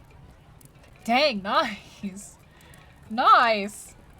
I don't have the confidence to wear boots like that. Go for it. Hell yeah, go for it. I'd love it if it worked like that, Crethian.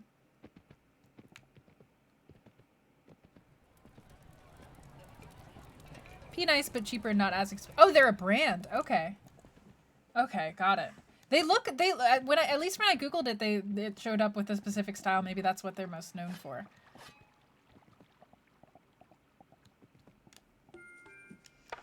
I'm sure platform boots can be expensive as hell. I'm sure those get, yeah, I can so see that. I mean, regular shoes already get expensive as hell, and like platform shoes are a whole nother thing entirely. They got a lot riding on them.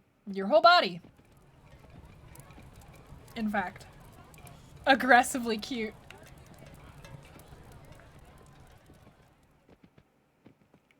I feel like well, you know what? I wanted to say I feel like I saw a lot of those in high school, but I don't feel like I actually saw a lot of those in high school. I feel like I saw a lot of people aspiring to have them in high school.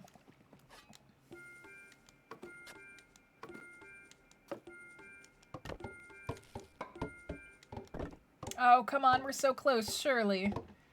Surely we're so close.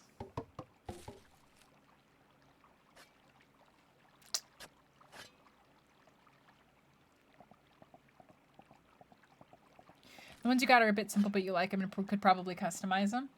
Well, but as long as you like them, that is what is important.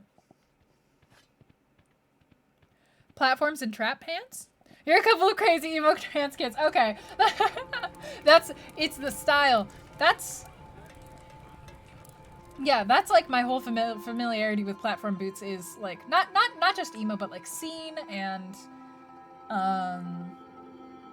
there's some kind of like new style that's on TikTok. I think e-girls, maybe a little bit.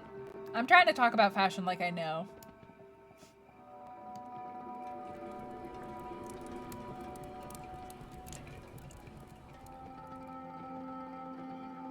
Oh, alt. Okay. The umbrella term for all of them is alt. Gotcha. Woo! Thanks for all the money. You don't know if it's fleshed out enough? That's fair. I think. That's as fair as I can tell, anyways. Good chill tape. Okay, hang on. What are trap pants? Trap pants. Oh! Oh, I love those pants. They're so comfy. Wait a second. I know somebody who wears these pants.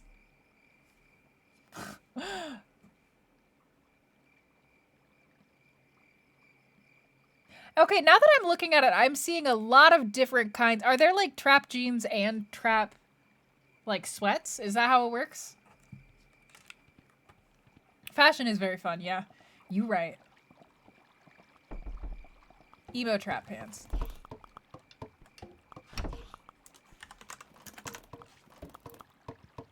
Oh. Do they flare out at the ends or Some of these flare and some of these don't.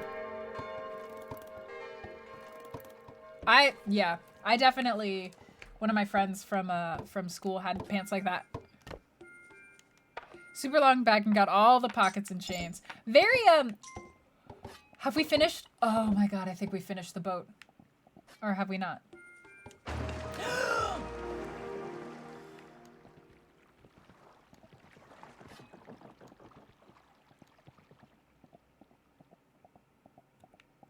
We finished the boat.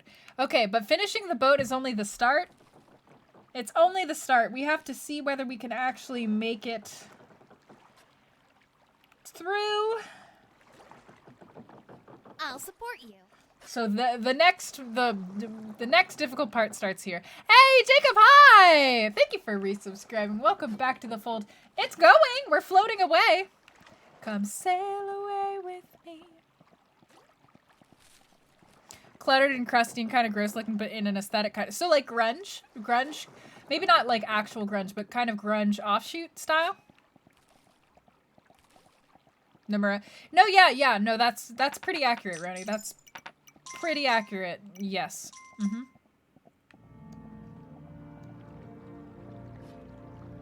Trap pants and then a hoodie and it turns into a squirrel suit.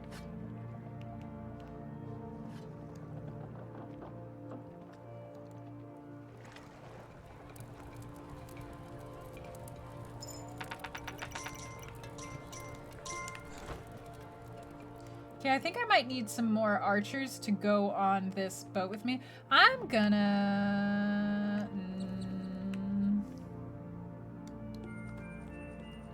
Yellow! Do I need to send both of you out?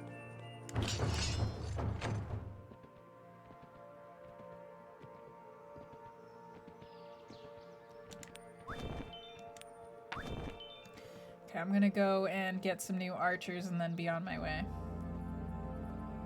Trap pants and platforms for my horse? Oh, that's endgame content. Of course that's endgame content. Think they're just gonna hand that out to any old schmo who makes it past the second island? Good luck! Good luck, sorry. Sorry,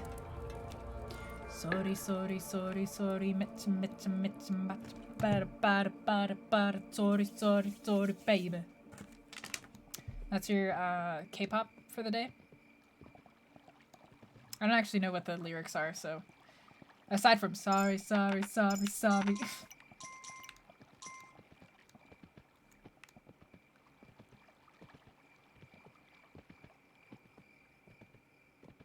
Grunge is one of them. Crust punk? New goth scene? Crust punk. I'm gonna have to Google that in a hot second.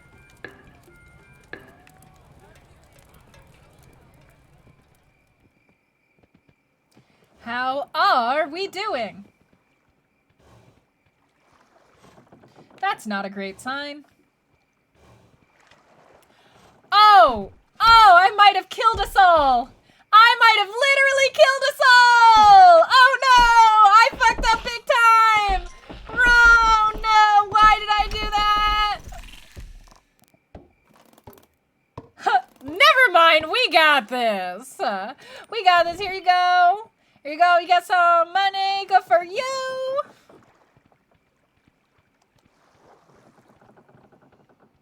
At least Horse Trap Pants isn't paid DLC.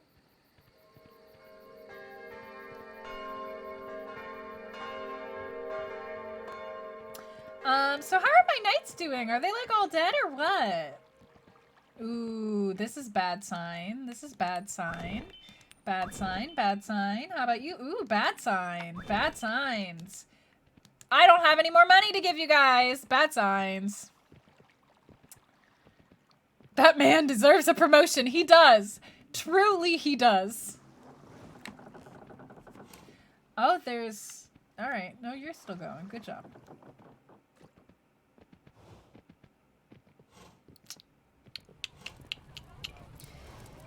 Well...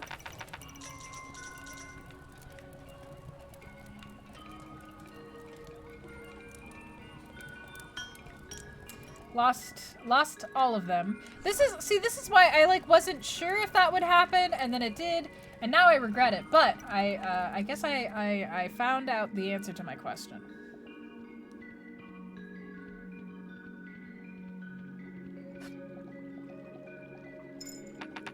Oh, that's awesome. I didn't know that. That makes a lot of sense, though. I mean, that's kind of the whole concept of punk, isn't it? If I'm thinking right, that punk is a very like DIY, anti-capitalist, like it's about creating your own thing and not answering to anybody else situation.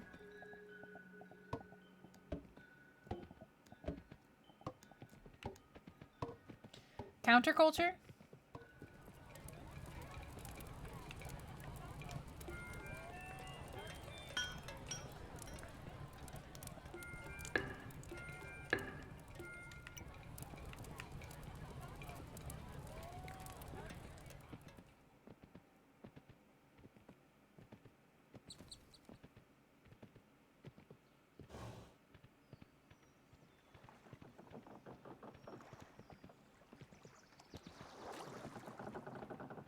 Oh, look at all my people that I don't have money to help out anymore.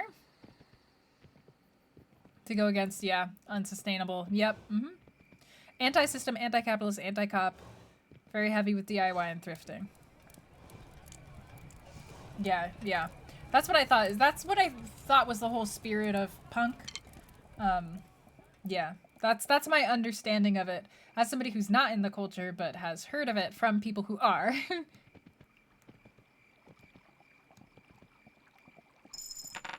Yes, thank you.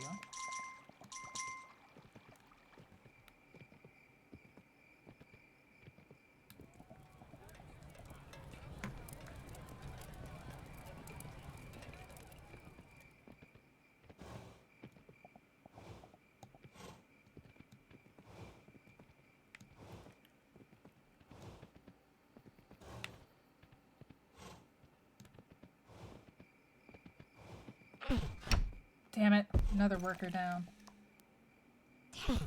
Damn it.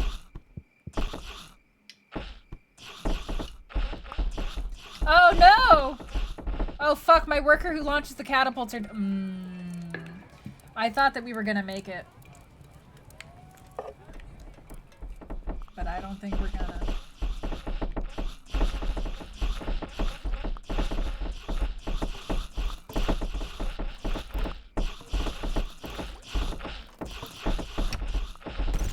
Hell yeah!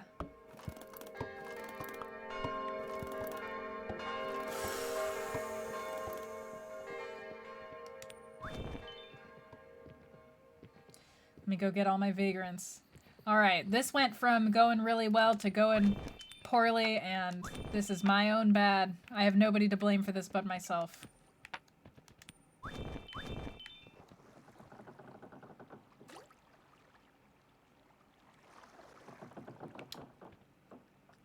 The boat's not moving because there's no workers to push it. Alright, come on in, everybody. Hey, Cece, we were doing well, and then I fucked it up! I definitely did not plan as well as I should have, or could have.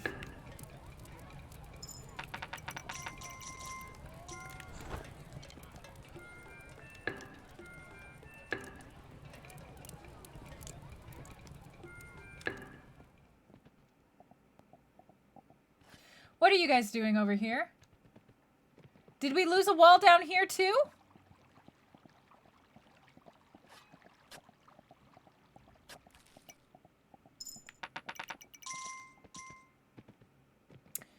We did.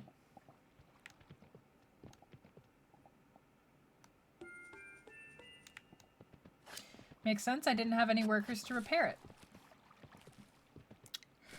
Not going well. Not going well. Not going well, and I have nobody to blame but myself.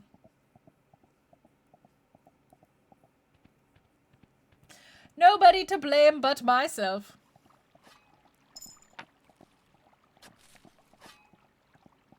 It's not a lot, but it's weird that it happened twice. I could always blame chat. Nah, I won't blame chat. Not unless it's actually your fault. Just wait for the day.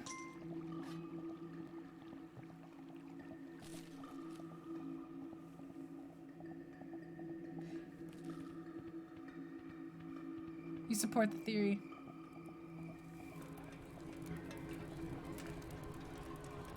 What do we have? 2 Phineas and Ferb huge fans? Oh god, is this a blood moon? Oh fuck, we might die. We might die here. So this is what I'm talking about. I always get right up to the end and then I dink it up because I don't do it well. But that's fine. This was meant to be a short stream anyways.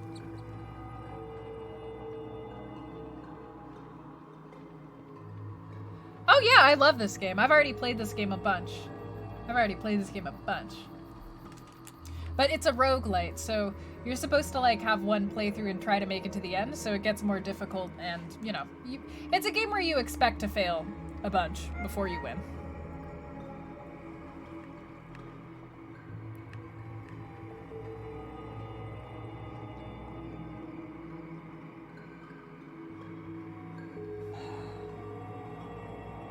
Is this it for us?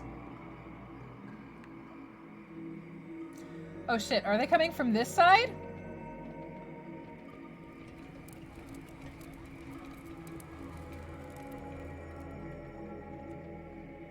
Oh, that's not a good sign.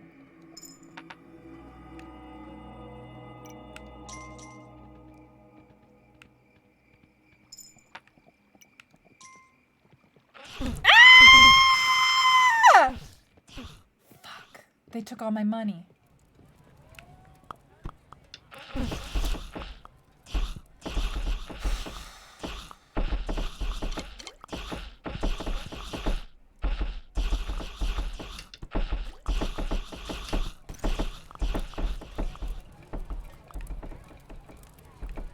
You're not gonna give me anything? Dude, now is the time. If you're gonna give me anything, it's right now before the monsters hit so I can have enough coins to board the boat. Dude! Dude! Dude! Man, fuck this guy with the donkey, though.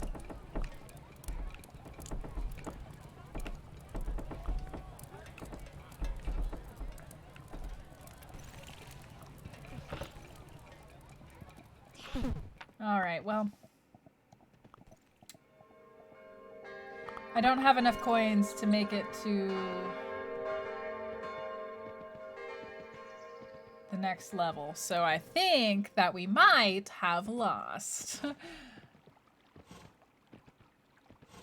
Let's go see how far the boat got. I doubt it's even at the other dock at this point. I probably should have, maybe I should have, I've tried prioritizing the boat earlier, but when I prioritized the boat earlier, it kind of...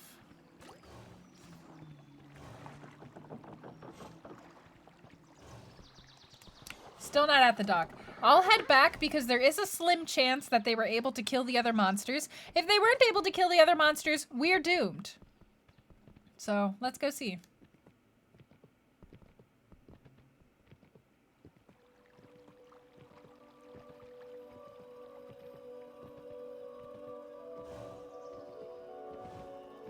I've never heard of the theory that Danny Phantom is trans, and now I feel like I have to go back and, like, I have to go find, like, the posts of the theory and, like, because I, like, barely remember that show. I watched it a bunch when I was, like, a tween, but, like, I barely remember what happens.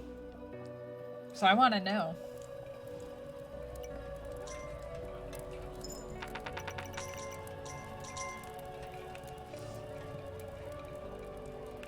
Sad music everywhere because our fucking kingdom's getting destroyed. Thank you. Yeah, all of these people are gone. Sad times. Sad times.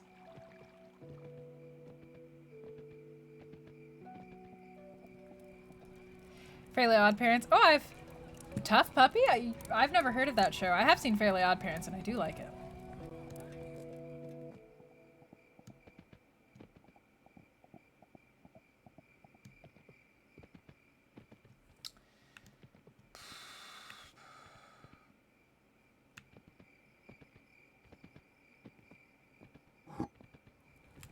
Okay, here's what we're gonna do. Go. Good luck. You're all probably gonna die, but I just need you to be the buffer between me and the boat.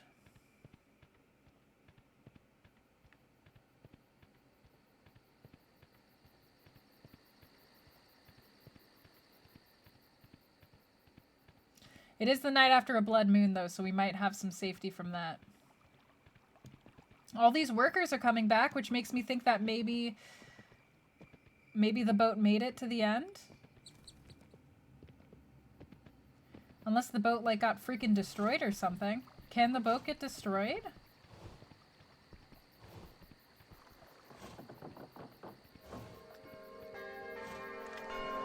It's stuck at the portal. Well, that's why I sent off the knights.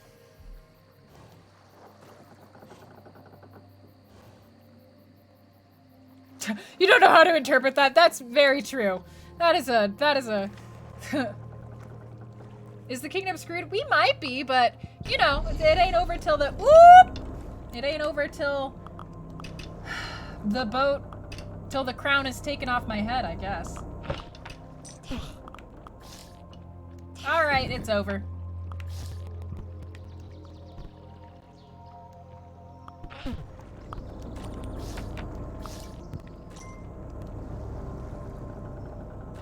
Damn it, no.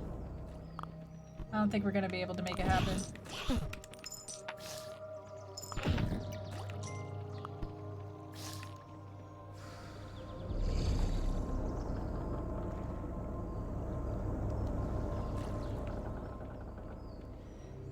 I think it's over. It's snowing. That's always a terrible sign. Tiny lads! No, they're evil lads! Don't like them with their tiny hands! Here, everybody gets money. Since I'm not going to be using it, you all get the money. Come stay behind the walls of the kingdom, enjoy your last few days. I'm not going to have any money from the farms. I might as well just sacrifice myself. Maybe if I go give them...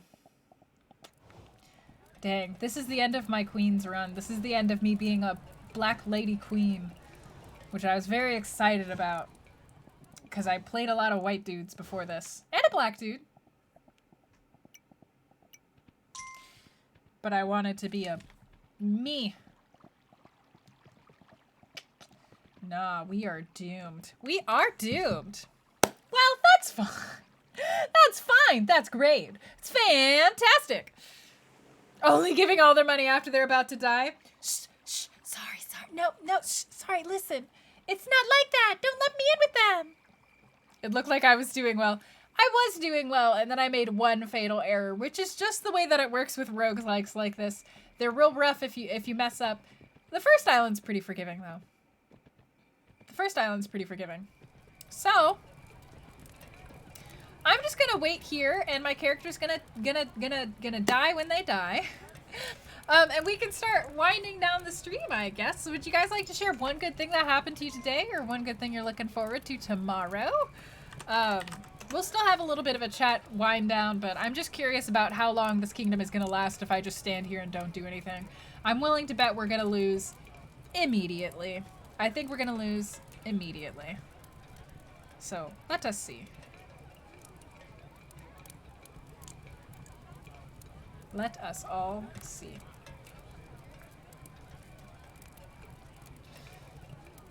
Rip. You go back to in-person work? Oh, that's awesome to hear that that's a thing that you can do.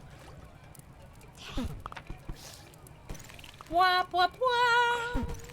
Wap, wap, wap. Wap, wap, wap, wap, wap. Also, just so you guys know who haven't played this game, after enough time has passed, there's the crown.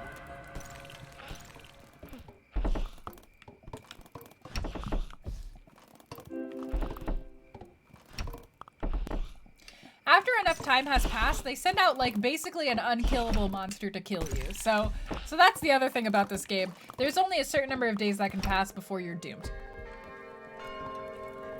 You might take off work tomorrow. Shark Week started and you've been feeling really sick. Very fair. If you're feeling sick, definitely take off of work. I'm outie of this darn culture that makes us work even when we're not feeling well. If you can take a sick day, if you're able to, then do. Excited and apprehensive at the same time. Ooh, and getting your second COVID shot. That's awesome. I hope it doesn't hit you too hard. I've heard that it can hit people hard. Not for long. Sorry. We are doomed. We are very doomed right now. That is where we're at. We are doomed. I ain't got no ways to make money. So, hey, oh boy, Sid, hey! You gonna play more Dragon Age Origins tomorrow? Oh, that's a fun game. That's a fun game. You played some Smite, put out a video, and already started on the next one. Excited to feel productive. Most of your good things revolve around video. Yeah, from one content creator to another, I can feel you on that. I certainly can feel you on that. Over a week past the surgery now. Aw. Glad to help. I'm glad that it's been over a week. Recovering from surgery can be... I recovered from the tiniest surgery ever, and it was still pretty rough. So I hope that your recovery goes smoothly and swiftly, and that you start feeling like yourself pretty quick. The first one was pretty rough too. That's fair. Yeah. I hope it's okay. If you end up needing to take time off after the second COVID shot, just do it, because if that's what you got to do, it's what you got to do. It hits people that hard sometimes. Obviously still get it, just in case anybody thought that I was implying otherwise. You've looked and your whole state only has about... Oh, that is very reassuring. I don't think we're there. You're gonna complete your first big project for this semester, a film school. Ooh. Too much of a good thing. Ooh. That sounds very interesting. That sounds like the kind of thing I'd like to watch. That sounds up my alley. Has such great writing. To stream Dragon Age Origins, it does have really, really great writing. It does. It's a fun game. Weird about how they don't let you date certain characters though. Like, why can't you date any? I think they make it so that you can't date the dwarves in the Dragon Age series. Like, why?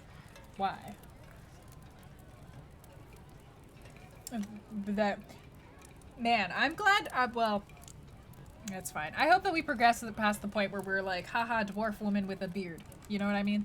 I hope we progress past that point. You got this game on Epic? Ooh, yes, please play it. It's really, really fun. I'm not sure if I communicated well what the game is about, but it's really, really fun and I like it a lot.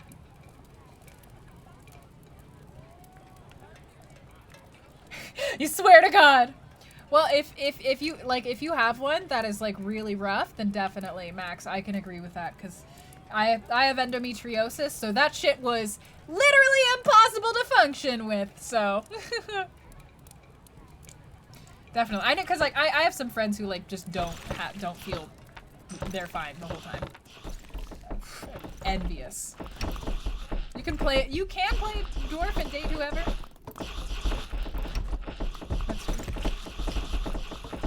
You love that from what you've seen. It takes place on a horse. And indeed it does. So after I die, I'm gonna be reincarnated as another king or queen. And I'll be restarting from this kingdom. I'm probably gonna save this here. I'm not gonna wait until I die, because when you die, you can't reload from the island that you're on, and I'd rather play this game on my own time reloading from this specific island instead of having to go back and replay the first island. Then again, just as a forewarning for people who do get this game, if you restart the island, with the island if you restart on Island 2, you don't get any of the coins that you came to that island with back, you don't get any of those characters back, and you also don't get to keep the colors or the look of your character, if that matters. But you do get to re-randomize the areas on the island, so sometimes that's just kind of what you have to do to get through this. The best part of the day? Animating one of your characters, even though your arm hurts, despite, oh yeah, God, trying to work on something that is a little bit getting injured, and you're sitting there pace yourself and trying to not injure it, but also still trying to work. I feel that mood. it's still fun to bring one of your characters to life nonetheless. It sounds like fun, and you're so passionate about your characters. You've got such like good designs for them. You've been working on it for so long. I hope your animation goes really well. Miss playing that game. Horse Girl Simulator, Retro Barbie Horse Adventures. Indeed. Indeed. So here, let's swap over to IRL real quick. Ooh, a Hades race. Pfft, good luck. I still haven't beaten that game. I also haven't played it since we streamed it, so that's probably why, I would say. Let's go over here. Oh, I can hear it now. That's great news. Yeah, so going over here. Hello. Hello, we're back. I freaking love the Barbie games. I want to play some more of them at some point. I gotta go play more Barbie games. Let me see. There's a lot of wonderful people playing games right now.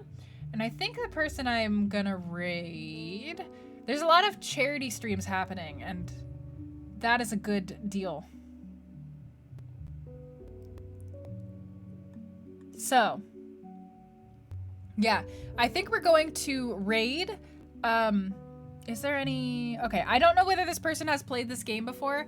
We're going to raid Super Callie, who is playing Kingdom Hearts 3. If you've played Kingdom Hearts 3, when you go in there, err on the side of caution. Don't give any spoilers, just in case Super Callie hasn't played the game yet. And then also, we're going to be... Super Callie is raising money for the American Heart Association. So if that is something that you would like to contribute to, please do. Charity is always a good cause, and the American Heart Association is a great one. Back to the grind tomorrow. Yeah, and I hope that I will be back streaming again on Tuesday, hopefully. So let me make sure. Super Callie. There we go. You're happy you got to take your birthday off? Oh, yeah, good.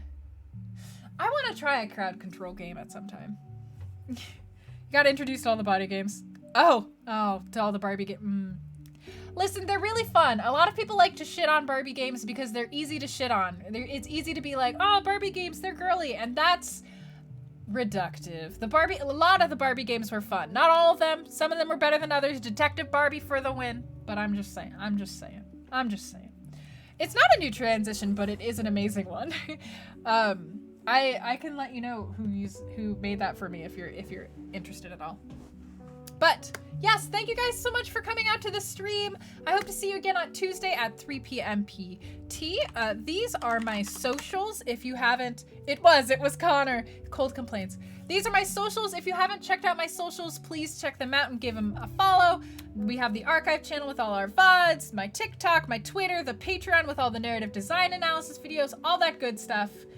Otherwise, I'll see you guys either on Tuesday at 3 p.m. PT, or I'll see you in the Discord. One of those two things. But yes, no spoilers for Super Callie, please. And go spread that love. Go chair dance your heart out or give your best emote. Bye. Thank you for coming, guys. Bye-bye. The countdown goes.